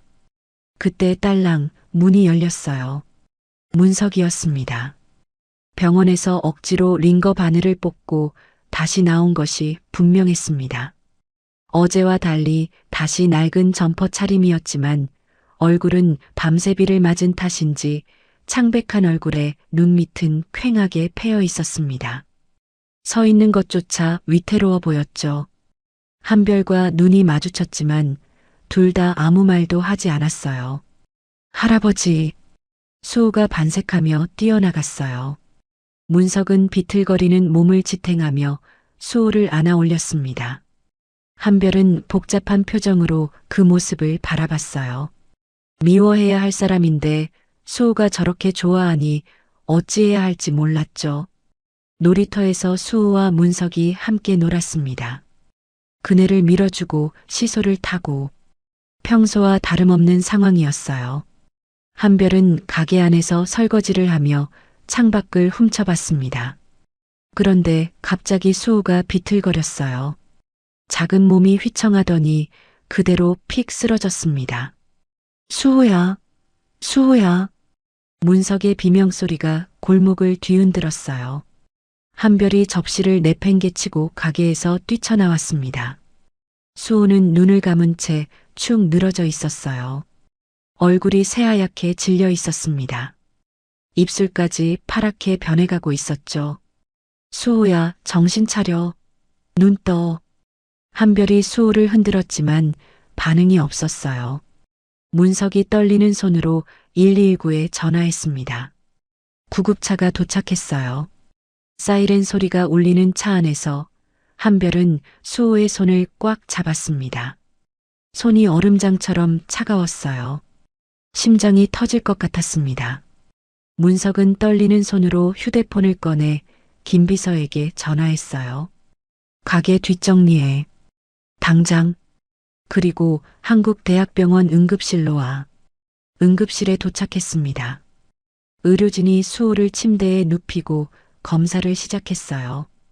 혈액 검사, 엑스레이, 심전도. 인턴 의사들이 결과지를 보며 고개를 갸웃거렸습니다. 담당 의사가 한별에게 다가왔어요. 어머니, 너무 걱정 마세요. 검사 결과 다 정상입니다. 빈혈 같아요. 어린 아이들이 크면서 가끔 이럴 때 있거든요. 링거 다 맞으면 퇴원하셔도 됩니다. 한별은 불안했지만 의사의 말이니 믿으려 했어요. 수호가 눈을 떴습니다. 창백하긴 했지만 엄마를 보고 힘없이 웃었습니다. 의사가 퇴원 수속을 밟으려 하는 순간 문석이 고함을 질렀어요. 안 돼. 퇴원이라니. 절대 안 돼. 응급실 전체가 조용해졌습니다. 의사가 당황한 표정으로 다가왔어요. 보호자분, 진정하세요. 걱정되시는 마음은 알겠지만 검사 결과가 정상이니 염려 마세요. 결과가 정상이어도 안 됩니다. 문석이 다급하게 외쳤습니다. 목소리가 갈라졌어요. 얼굴에 핏기가 없었습니다. 심장 정밀 초음파 당장 찍어주세요. 유전성 부정맥. 집안 내력으로 부정맥이 있어요. 의사가 어이없다는 표정을 지었습니다. 문석은 의사의 가운을 붙잡았습니다. 손이 부들부들 떨렸어요. 우리 아버지가 이 병으로 돌아가셨어요. 나도 젊었을 때 똑같이 이러다가 죽을 뻔했다고요. 일반 검사로는 절대 못 살아채요. 한별이 놀라서 문석을 말렸습니다. 뭐 하시는 거예요? 의사 선생님이 괜찮다잖아요. 문석은 한별의 손을 뿌리쳤습니다. 그리고 의사에게 무릎을 꿇었어요. 응급실 바닥에 무릎이 닿았습니다. 제발 정밀 검사해 주세요, 선생님. 내 말이 틀리면 처벌 받겠습니다. 제발 우리 손자 좀 검사해 주세요. 문석의 기세에 눌린 의사가 마지못해 정밀 초음파 기계를 가져왔어요. 수호의 작은 가슴에 기계를 댔습니다. 모니터를 보던 의사의 눈이 커졌어요. 심박동이 미세하게 불규칙해지고 있어. 의사의 얼굴이 굳었습니다. 심실세동 전조 증상입니다. 곧이어 기계 경고음이 요란하게 울렸어요. 삐삐삐삐 하는 날카로운 소리가 응급실을 가득 채웠습니다. 심박수가 급격히 떨어지고 있어. 응급수술실로 옮겨. 순식간에 의료진이 몰려들었어요. 수호가 눕힌 침대가 수술실을 향해 달려갔습니다. 의사들이 뛰어가며 소리를 질렀어요. 복도가 발소리와 기계음으로 가득 찼습니다. 한별은 다리에 힘이 풀려 바닥에 주저앉았어요. 수호야. 한별이 수술실로 함께 들어가려 했지만 간호사가 막았습니다. 보호자는 들어갈 수 없다고요. 한별은 바닥에 엎드려 울었어요. 문석이 한별을 일으켜 세웠습니다. 두 사람은 수술실 앞으로 걸어갔어요. 붉은 등이 켜진 수술실을 바라보며 한별은 넋이 나간 채 바닥에 앉아 있었습니다. 눈물도 나오지 않았어요. 너무 무서워서 몸이 굳어버렸습니다. 수호가 태어나고 처음으로 느끼는 공포였습니다. 이 아이마저 잃으면 정말 혼자가 되는 거예요. 문석은 벽에 기대어 두 손을 모았어요. 입술이 파르르 떨렸습니다. 평생 무릎 꿇어본 적 없는 사람이 병원 바닥에서 기도했어요. 제발 내 목숨을 가져가고 저 아이는 살려주세요. 제발 이 늙은 놈 대신 저 아이를 살려주세요. 1시간이 지났습니다. 한별과 문석은 한마디도 나누지 않았습니다. 함께 아이를 걱정하면서도 아직 서로를 어떻게 대해야 할지 몰랐거든요. 드디어 수술실 등이 꺼졌습니다. 문이 열리고 집도이가 나왔어요. 땀범벅이 된 얼굴이었죠. 천만다행입니다. 의사가 마스크를 내리며 말했어요. 보호자분 말씀이 아니었다면 큰일 날 뻔했습니다. 일반 검사로는 절대 안 잡히는 희귀한 케이스예요. 회장님이 이 아이를 살리셨습니다. 한별이 멍하니 문석을 올려다봤어요. 문석은 안도감에 다리가 풀려 휘청거렸습니다. 쿨러.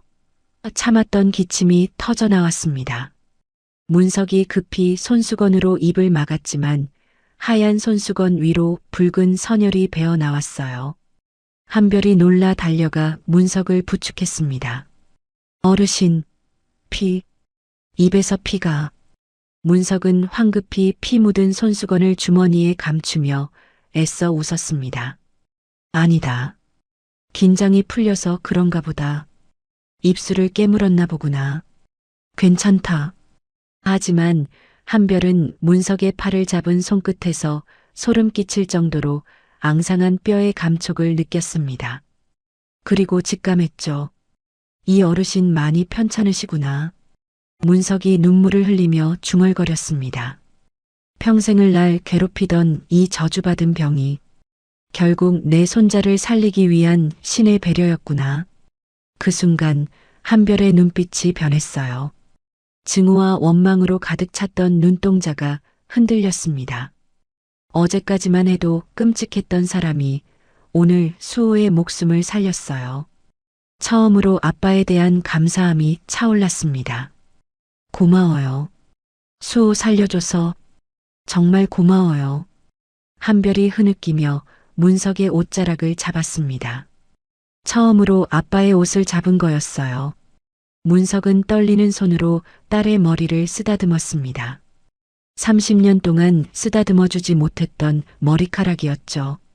아무 말도 하지 않았습니다. 말이 필요 없었어요. 두 사람 모두 울고 있었습니다.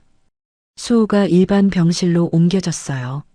문석은 수술비와 입원비 전액을 결제했습니다. 한별은 이번엔 거부하지 않았어요. 아무것도 못 챙겨왔어요. 잠깐 집에 다녀올게요. 수호 좀 봐주실 수 있어요? 한별이 조심스럽게 물었습니다. 문석은 고개를 끄덕였어요. 다녀오너라. 김비서가 태워다 줄 거다. 한별이 병실을 나서며 뒤를 돌아봤습니다. 문석이 수호의 작은 손을 잡고 앉아 있었어요. 할아버지와 손자. 그 모습이 처음으로 자연스럽게 느껴졌습니다. 닫힌 문 뒤에서 문석은 수호의 손을 꼭 잡은 채 중얼거렸어요. 할아버지가 지켜줄게. 이젠 아무도 널 아프게 못해. 병실은 고요했습니다. 수호가 깊이 잠든 침대 옆에서 문석과 한별이 마주 앉아 있었어요. 창밖으로 저녁 노을이 비쳐들었습니다. 오렌지빛이 병실을 물들였어요. 심전도 기계가 규칙적으로 삐익삐익 소리를 냈습니다. 수호의 심장이 뛰고 있다는 증거였죠. 문석이 먼저 입을 열었습니다. 떨리는 목소리였어요. 30년 전 이야기를 해줘야겠다. 네가 알아야 할 진실이 있어. 한별은 아무 말 없이 문석을 바라봤습니다. 아직 마음이 정리되지 않았어요. 문석은 고개를 숙였습니다. 네 엄마가 떠났을 때 나는 출장 중이었다. 돌아와 보니 옷가지 몇 벌만 사라지고 이혼 서류만 덩그러니 놓여 있었지. 편지 한 장이 같이 있었어. 다른 남자가 생겼다고, 가난이 지긋지긋하다고 적혀 있었다. 문석의 눈가가 붉어졌습니다. 나는 그걸 믿었어. 30년 동안 네 엄마를 원망하며 살았다. 그런데 문석의 목소리가 갈라졌어요. 어머니가 임종 직전에 고백하셨다. 네 할머니가 해숙을 쫓아냈다는 걸. 가난한 집딸이 내 앞길을 막을까봐 협박해서 내쫓았다고. 그 편지도 시킨 대로 쓴 거였어. 한별의 눈이 커졌어요. 문석은 말을 이었습니다. 그때 우리 회사는 망하기 직전이었어. 아버지가 물려주신 기술은 있었지만 돈이 돌지 않았거든. 매일 빚쟁이들이 찾아왔고 나는 파김치가 되어 집에 들어갔지. 그런 내가 해숙한테 뭘 해줄 수 있었겠나? 지켜주지도 못하면서. 문석이 바닥에 무릎을 꿇었어요. 차가운 병실 바닥에 무릎이 닿았습니다. 한별이 화들짝 놀랐어요. 뭐 하세요? 일어나세요. 아니다. 이렇게 해야만 해. 문석이 고개를 숙였어요. 이마가 바닥에 닿을 듯 말 듯 했습니다. 몰랐다는 게 죄다. 널 찾지 않은 게 내 평생의 한이다. 해숙이가 그렇게 떠났으면 진작 의심했어야 했어. 왜 찾아보지 않았을까? 용서하지 마라. 용서받을 자격이 없다. 한별은 혼란스러웠어요. 자신이 평생 미워했던 나쁜 아빠와 지금 눈앞에서 무릎 꿇고 있는 노인 사이에서 마음이 갈팡질팡했습니다. 한별이 잠시 망설이다가 가방을 뒤적였습니다. 깊숙한 곳에서 낡은 상자를 꺼냈어요. 모서리가 닳고 테이프로 덕지덕지 붙여진 상자였습니다. 이거 엄마가 남긴 거예요. 문석이 고개를 들었습니다. 아빠랑 관련이 있는 물건이라고 하셨어요. 1년 전 엄마가 돌아가실 때 삶이 너무 힘들거나 특별한 걸 알게 되었을 때 읽어보라고 하셨어요. 그 전까지는 절대 보지 말라고. 한별이 상자를 열었습니다. 안에는 빛바랜 일기장이 있었어요. 표지가 달아 글씨도 희미했습니다. 두 사람이 함께 첫 장을 펼쳤습니다. 30년 전 겨울. 단칸방. 오늘도 문석 씨가 빛독촉에 시달려 파김치가 되어 들어왔다. 얼굴이 반쪽이 됐다. 제대로 못 먹어서 볼이 쑥 들어갔다. 내가 해줄 수 있는 건 따뜻한 국밥 한 그릇뿐이다. 고기를 넣고 싶은데 돈이 없어서 사골만 고았다. 제발 맛있게 먹어줬으면. 그래서였구나. 그날 가게에서 네가 끓여준 국밥 맛이 30년 전 그 맛이랑 똑같았던 게 해숙이가 널 가르쳤구나. 문석은 가슴을 치며 오열했습니다. 딸의 손맛에서 아내의 사랑을 다시 확인한 순간이었습니다. 다음 장을 넘겼습니다. 어머님께서 찾아오셨다. 나보고 떠나라고 하셨다. 아직 결혼한 사실을 아는 사람이 없으니 잘 됐다고. 결혼식도 안 올렸으니 없던 일로 하면 된다고. 우리 기술을 탐내는 곳에서 결혼 제의가 왔다고. 내가 떠나야 문석 씨도 살고 나도 산다고. 어떻게 해야 할지 모르겠다. 문석이 이를 악물었어요. 결심했다. 내가 악역이 되기로 했다. 사랑하는 남편의 성공을 위해 나쁜 여자가 되기로 했다. 거짓 편지를 쓴다. 다른 남자가 생겼다고. 가난이 지긋지긋하다고. 찾지 말라고. 미안해 문석 씨. 정말 미안해. 한별이 흐느꼈어요. 문석은 떨리는 손으로 상자 안에 있던 또 다른 낡은 공책을 집어들었습니다. 강문석 회장, 부도 위기 극복. 올해의 기업인 강문석. 30년치 신문 기사가 빠짐없이 오려져 붙어 있었습니다. 기사 옆에는 해숙의 메모가 적혀 있었죠. 장하다 내 남편. 밥은 잘 챙겨 먹는지. 역시 문석 씨 해냈구나. 내가 떠난 보람이 있다. 그치? 문석은 숨을 쉴 수가 없었습니다. 아내는 30년 동안 자신을 지켜보고 있었어요. 멀리서 혼자서 자신의 성공을 위해 기도하며 살았던 겁니다. 짐을 챙기다가 우리 첫 여행 때 찍은 사진을 발견했다. 바닷가에서 팔짱 끼고 찍은 사진. 다 가져갈 용기가 나지 않는다. 사진을 반으로 찢었다. 언젠가 발견하면 나를 기억해 줄까. 잠든 문석 씨의 뺨을 만져보았다. 마지막이겠지. 사랑해. 당신을 위해 사라져 줄게요. 부디 더 높이 날아올라요. 문석이 일기장을 내려놓고 바닥에 엎드렸어요. 온몸이 떨렸습니다. 해수가, 내가 미안하다. 한별은 주저앉아 엉엉 울었습니다. 죄송해요. 저 진짜 아무것도 모르고. 한별의 어깨가 들썩였어요. 30년간 아빠를 미워했던 게 너무 부끄러웠습니다. 엄마가 얼마나 힘들었을까요? 사랑하는 사람을 떠나면서 얼마나 아팠을까요? 문석이 한별을 안아 일으켰어요. 떨리는 팔로 딸을 감쌌습니다. 처음으로 안아보는 딸이었어요. 30년 늦은 포옹이었죠. 아니다. 다 내 잘못이다. 해수기를 지키지 못한 내 잘못이야. 이제라도 와줘서 고맙다. 우리 딸. 문석은 품에서 지갑을 꺼냈습니다. 그리고 30년 동안 한 번도 빼본 적 없는 가장 깊은 곳에 숨겨둔 사진을 꺼냈어요. 이 사진. 해수기가 찢어간 반쪽이 내게 있었구나. 난 내 반쪽을 30년 동안 한 번도 지갑에서 뺀 적이 없다. 문석이 땀과 눈물에 젖어 너덜너덜해진 반쪽 사진을 꺼내 일기장 위에 놓았습니다. 자신만 남은 사진이었죠. 한별도 떨리는 손으로 지갑에서 나머지 반쪽을 꺼냈습니다. 엄마에게 물려받은 사진이었습니다. 두 장의 사진을 맞댔어요. 찢어진 선이 딱 맞았습니다. 30년 전 젊은 부부가 환하게 웃으며 팔짱을 낀 모습이 완성됐어요. 바닷가를 배경으로 햇살 아래 서 있는 두 사람. 세상 누구보다 행복해 보였습니다. 가족이 하나가 되는 순간이었습니다. 문석이 두 반쪽을 꼭 붙잡았어요. 다시는 찢어지지 않게요.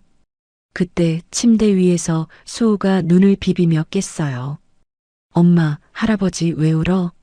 문석과 한별이 눈물을 훔치고 수호에게 다가갔습니다. 문석이 수호의 작은 손을 꼭 잡았어요. 손주의 손이 따뜻했습니다. 아니다. 너무 좋아서.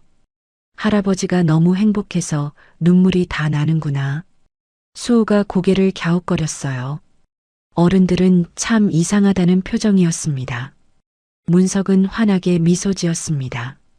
창밖으로 노을이 완전히 지고 있었습니다. 병실에 어둠이 내렸지만 세 사람의 가슴에는 따스한 빛이 켜졌어요. 수호가 태어난 뒤 세 사람의 일상이 달라졌습니다.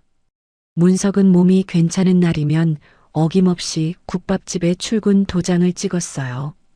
재계 1위 기업의 회장이 시장 골목 국밥집 단골이 됐으니 세상 사람들이 알면 눈이 휘둥그레질 일이었죠. 하지만 문석에게 그런 건 아무래도 좋았습니다. 딸과 손주 곁에 있는 시간이 세상 무엇보다 소중했거든요. 어느 화창한 주말이었어요. 문석이 제안했습니다. 동물원 가자. 수호가 동물 좋아한다며? 한별이 망설였어요. 아직 수호가 완전히 회복된 건 아니었거든요. 하지만 수호의 눈이 반짝반짝 빛나는 걸 보고는 고개를 끄덕였습니다. 동물원 입구에서 문석은 난생 처음 해보는 일을 했어요. 머리띠를 샀습니다. 토끼 귀가 달린 분홍색 머리띠였죠. 점원이 건네주는 걸 받아들고 한참을 망설이다가 수호의 재촉에 머리에 얹었어요. 할아버지, 목마 태워줘. 수호가 두 팔을 벌렸습니다. 문석은 사실 서 있는 것조차 힘들었어요. 폐가 굳어가는 통증이 느껴졌지만 문석은 이를 악물고 수호를 번쩍 들어 올려 어깨에 앉혔습니다. 으라차. 숨이 턱 끝까지 차올랐지만 꾹 참았어요. 야호. 우리 할아버지 키 엄청 크다. 세상에서 제일 크다. 수호가 환호성을 질렀습니다. 문석의 가슴이 벅차올랐어요. 30년 세월을 보상받는 것 같았습니다. 한별이 그 모습을 지켜보며 살짝 눈물을 훔쳤어요. 점심때가 되자 공원 벤치에 앉아 도시락을 펼쳤습니다. 한별이 새벽부터 일어나 싸온 김밥이었어요. 문석은 난생 처음 먹어보는 맛이었습니다. 최고급 호텔 요리보다 맛있었거든요. 수호가 김밥을 우물거리다가 갑자기 물었어요. 엄마, 할아버지가 우리 진짜 할아버지면 안 돼? 나 할아버지랑 계속 살고 싶어. 순간 정적이 흘렀습니다. 한별이 문석을 바라봤어요. 문석도 한별을 마주봤습니다. 기대와 두려움이 뒤섞인 눈빛이었죠. 30년간 아빠라 불러본 적 없는 딸이 과연 자신을 받아들여 줄까요? 한별의 입술이 떨렸습니다. 한참을 망설이더니 작은 목소리로 말했어요. 이제 수호 진짜 할아버지 해주세요. 문석의 심장이 쿵 내려앉았습니다. 아빠. 그 한마디에 문석이 무너졌어요. 눈에서 눈물이 쏟아졌습니다. 공원을 지나던 사람들이 쳐다봤지만 상관없었어요. 토끼 머리띠를 한 노인이 벤치에서 엉엉 우는 모습이 우스꽝스러웠겠지만 문석에게는 세상에서 가장 행복한 순간이었습니다. 그래. 고맙다. 정말 고맙다, 우리 딸. 하지만 이 행복은 오래가지 못했어요. 그림자가 드리우고 있었거든요. 며칠 뒤 강진그룹 본사 상무실이었습니다. 강태진 상무가 책상을 내리쳤어요. 문석의 조카이자 회사의 2인자였죠. 그의 눈앞에는 친자 확인 서사본이 놓여 있었습니다. 뭐야 이게? 국밥집 미혼모가 회장님 핏줄이라고? 강 상무의 얼굴이 일그러졌어요. 이가 갈렸습니다. 그럼 유산이 다 거기로 간다는 소리잖아. 20년 동안 피 터지게 일한 나는 뭐가 되는 거야. 강 상무는 법무팀장을 불렀습니다. 건장한 수행원들도 대기시켰어요. 눈이 뒤집힌 채 계략을 짰죠. 며칠 후 점심시간이었습니다. 문석은 정기검진차 병원에 갔고 한별은 평소처럼 장사 중이었어요. 손님 대여섯 명이 국밥을 먹고 있었죠.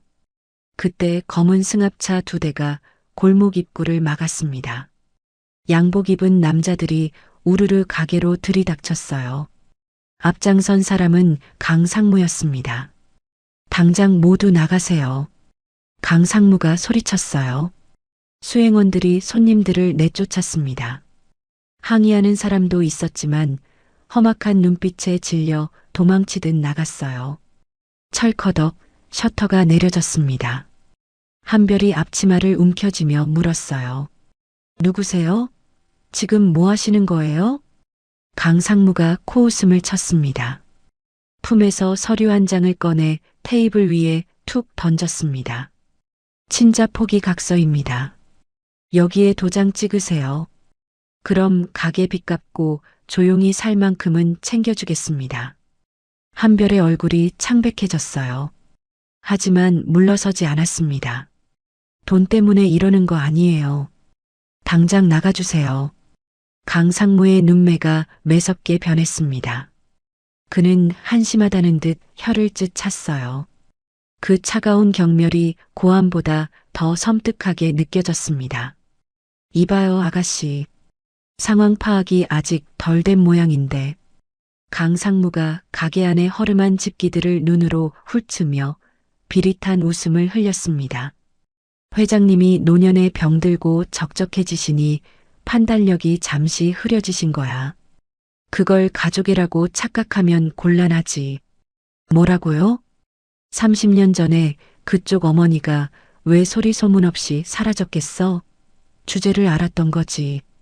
감히 넘볼 수 없는 나무라는 걸 스스로 깨달았던 거야. 강상무가 한별에게 한 걸음 다가서며 낮게 속삭였습니다. 서로 급이 맞아야 가족이지.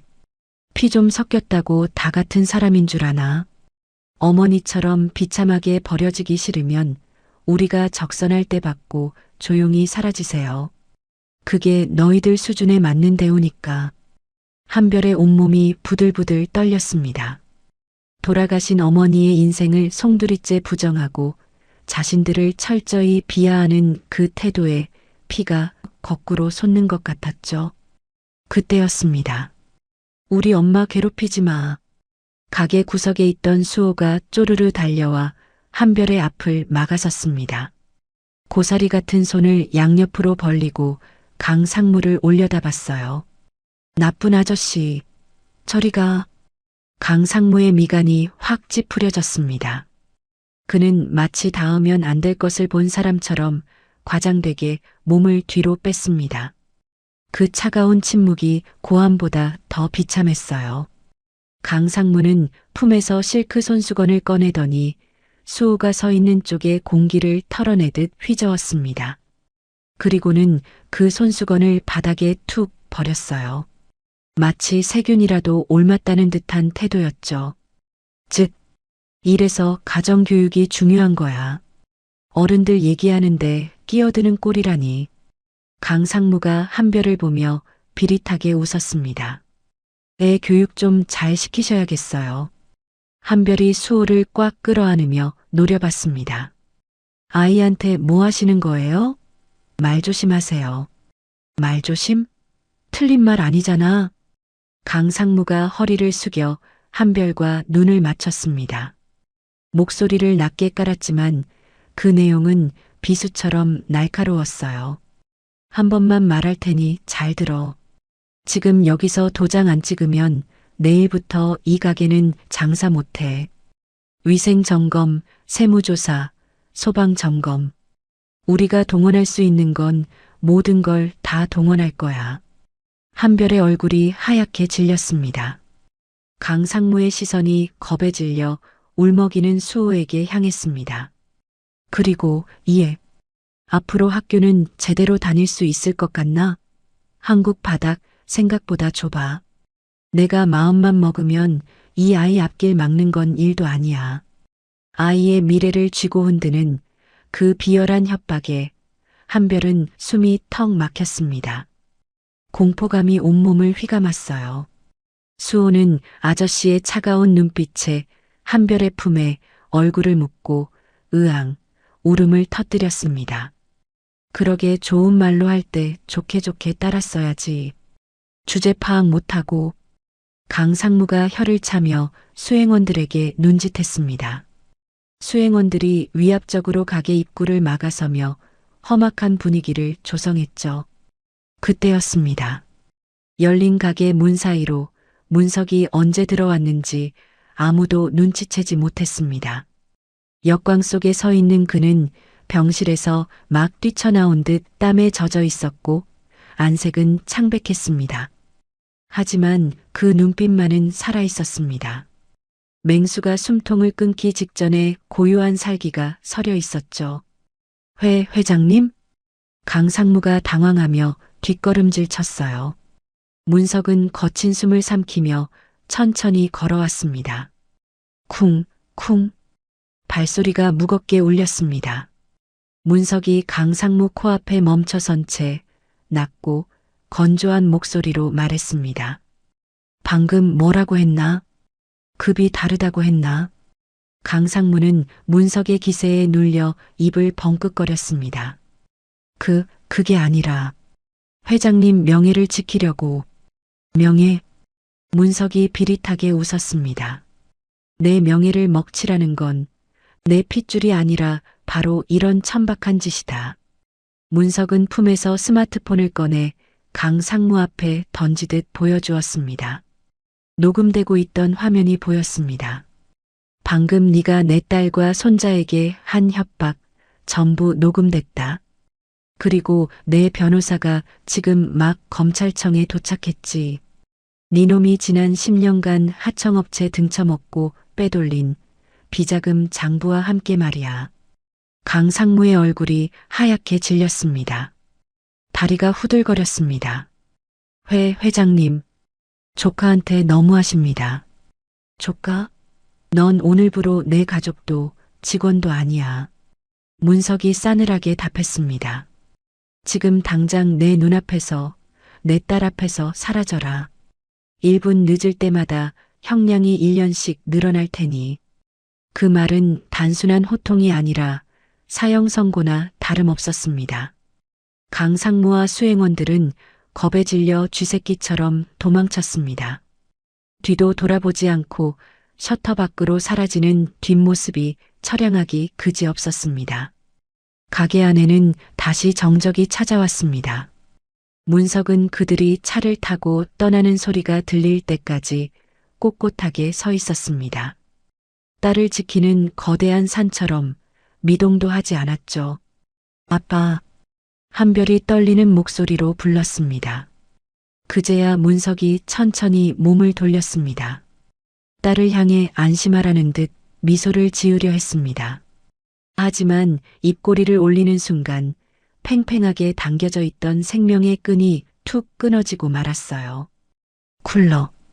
입에서 검붉은 피가 주르륵 흘러내렸습니다. 문석의 몸이 썩은 고목처럼 힘없이 앞으로 기울었습니다. 아빠. 한별이 비명을 지르며 달려가 쓰러지는 문석을 받아냈습니다. 문석의 흰 와이셔츠가 순식간에 붉게 물들었어요. 딸을 지키기 위해 태워버린 아빠의 마지막 남은 온기였습니다. 아빠, 정신 차려요. 눈 좀 떠봐요. 한별이 울부짖으며 문석을 끌어안았습니다. 문석의 시야가 흐려졌습니다. 딸의 얼굴이, 우는 손주의 얼굴이 점점 멀어지고 있었어요. 하지만 정신을 놓을 수 없었습니다. 아직이야. 아직 우리 딸 손도 제대로 못 잡아봤어. 문석은 바들바들 떨리는 손을 들어 올렸습니다. 허공을 젓던 손이 한별의 젖은 뺨에 닿았습니다. 울지 마라. 목소리가 바람 빠진 듯 새어나왔습니다. 미안하다. 더 일찍 지켜주지 못해서. 멀리서 구급차 사이렌 소리가 들려왔습니다. 문석의 손이 힘없이 바닥으로 툭 떨어지려 하자 한별이 그 손을 양손으로 꽉 붙잡았어요. 가지 마요. 이제야 만났는데. 제발 가지 마요, 아빠. 피와 눈물이 뒤섞여 차가운 바닥을 적셨습니다. 아빠라는 이름을 되찾자마자 닥쳐온 이별의 예감 앞에 한별은 오열했습니다. 문석은 흐려지는 의식 속에서도 딸의 손을 놓지 않으려 마지막 안간힘을 썼습니다. 이 손을 놓으면 영영 돌아오지 못할 것 같았으니까요. 구급차 사이렌 소리가 밤거리를 가르며 울렸습니다. 응급실에 도착한 문석은 곧바로 중환자실로 옮겨졌어요. 의료진이 분주하게 움직였습니다. 한별은 유리창 너머로 아빠를 바라보며 두 손을 모았어요. 수호는 겁에 질려 엄마 다리에 매달려 있었죠. 한참 뒤 담당 의사가 나왔습니다. 표정이 어두웠어요. 보호자분, 마음의 준비를 하셔야 합니다. 오늘 밤을 넘기기 힘들 수도 있습니다. 한별의 무릎에 힘이 풀렸어요. 이제 겨우 아빠를 만났는데 벌써 보내야 한다니요. 하지만 새벽녘 기적처럼 문석이 눈을 떴습니다. 흐릿한 눈으로 천장을 더듬다 한별을 발견한 그는 산소 마스크를 내리고 김비서를 불렀습니다. 기자회견. 준비해. 아빠, 무슨 소리예요? 지금 몸이 이런데. 한별이 말렸지만 문석의 눈빛은 단호했습니다. 내가 눈 감으면 저 하이에나 떼들이 내 딸을 물어뜯을 거야. 내가 살아있을 때 내 손으로 왕관을 씌워줘야 해. 다음 날 오전 강진그룹 본사 대강당. 수백 명의 기자들 앞에서 휠체어를 탄 문석이 떨리는 손으로 마이크를 잡았습니다. 그리고 옆에 선 한별의 손을 으스러져라 꼭 쥐었어요. 제 인생의 유일한 자랑이자 제 모든 것인 문석의 목소리가 대강당에 울려 퍼졌어요. 제 딸 강한별입니다. 오늘부로 강진그룹의 유일한 후계자이자 상속인임을 선포합니다. 플래시 세례가 쏟아졌습니다. 생중계 카메라가 한별의 얼굴을 비췄어요. 이제 누구도 함부로 건드릴 수 없는 완전한 문석의 딸이 된 것이었죠. 기자회견이 끝난 후 문석은 병원이 아닌 집을 택했습니다. 병원은 지긋지긋해. 내 딸과 손자가 있는 우리 집으로 가자고. 삭막했던 펜트하우스에 수호의 알록달록한 장난감이 굴러다니고 주방에서는 한별이 도마지라는 소리가 들려왔습니다. 문석은 침대에 누워 그 소리를 자장가 삼아 들었어요. 이 넓은 집이 이제야 꽉 찼구나. 이제야 사람 사는 집이 됐어. 며칠 뒤 볕 좋은 날 펜트하우스 테라스에서 세 사람이 함께 일광욕을 했습니다. 수호가 문석의 무릎을 베고 누웠습니다. 한별은 그 옆에서 과일을 깎고 있었죠. 따스한 햇살이 세 사람을 감쌌어요. 문석은 직감했습니다. 이것이 생애 최고의 순간이라는 걸요. 문석은 남은 힘을 짜내 변호사를 불렀습니다. 유언장을 수정하고 한별과 수호의 호적을 강씨로 정정했어요. 윤한별은 강한별이 됐고 윤수호는 강수호가 됐어요. 그렇게 기적 같은 6개월이 흘렀습니다. 문석은 수호와 그림을 그리고 한별이 끓여주는 집밥을 먹으며 생애 최고의 날들을 보냈습니다. 하지만 이별의 시간은 예고 없이 다가왔습니다. 어느 날부터 문석의 기력이 눈에 띄게 쇠했습니다. 침대에서 일어나지 못하게 됐어요. 숨소리가 거칠어졌고 손끝이 점점 차가워졌죠. 수호가 안방으로 쪼르르 달려와 스케치북을 내밀었습니다. 할아버지, 선물, 크레파스로 꾹꾹 눌러 그린 그림. 할아버지, 엄마 수호가 손을 잡고 활짝 웃는 모습이었습니다. 흙바닥 그림과 달리 절대 지워지지 않을 그림이었죠. 문석은 그림을 가슴에 품으며 눈물을 흘렸습니다. 그래, 이제 하래비가 함께 있구나. 영원히 우리 수호 옆에 있겠구나. 문석이 한별에게 눈짓을 했습니다. 한별은 눈물을 삼키며 부엌에서 따뜻한 사골 국물을 떠왔습니다. 문석은 한별이 떠먹여주는 국물을 힘겹게 삼켰어요. 따뜻하구나. 꼭 해수기가 차려준 밥상 같아. 그때 문석이 베개 밑에서 낡은 서류 봉투 하나를 꺼냈습니다. 한별의 손에 쥐어주었어요. 이건 내게 주는 내 진짜 선물이다. 봉투 안에는 한별의 국밥집 건물 등기권리증이 들어 있었습니다. 강진그룹보다 이 작은 가게가 나한텐 더 소중해. 여기가 내 진짜 본사다. 여기서 사람들을 배불리고 따뜻하게 해주렴. 내 엄마가 나한테 그랬던 것처럼. 문석이 한별의 손을 잡았습니다. 손에 남은 온기가 점점 빠져나가고 있었죠. 한별아, 아빠가 늦게 와서 미안하다. 네가 있어서, 수호가 있어서 아빠는 정말 행복했다. 한별이 문석의 손에 얼굴을 묻고 울었어요. 아빠 가지마. 우리랑 여기서 더 살아야지. 문석의 시야가 흐려졌습니다. 하지만 입가엔 편안한 미소가 번졌어요. 허공을 응시하던 문석이 나직이 속삭였습니다. 혜수가 왔어? 문석은 수호가 그려준 가족 그림을 가슴에 품은 채 평생 일궈온 집에서 가장 사랑하는 딸의 품 안에서 평안하게 눈을 감았습니다. 1년 후 문석과 해숙의 합장묘 앞이었습니다. 한별과 수호가 서 있었어요. 묘비 앞에는 예쁜 생화 꽃다발이 놓여 있었습니다. 수호가 묘비를 쓰다듬으며 인사했어요. 할머니, 할아버지, 수호 어린이집 씩씩하게 잘 다녀요. 한별이 파란 하늘을 올려다봤습니다. 구름 사이로 문석과 해숙이 환하게 웃고 있는 것만 같았습니다. 엄마, 아빠, 우린 헤어진 게 아니에요. 한별이 수호의 머리를 쓰다듬으며 미소 지었습니다. 두 분은 제 가슴 속에, 그리고 우리 수호의 맑은 눈망울 속에 영원히 살아계세요. 그러니까 걱정 마세요. 저랑 수호 씩씩하게 살다 갈게요. 아주 나중에 만나요. 사랑해요. 한별과 수호가 묘지를 내려갔습니다.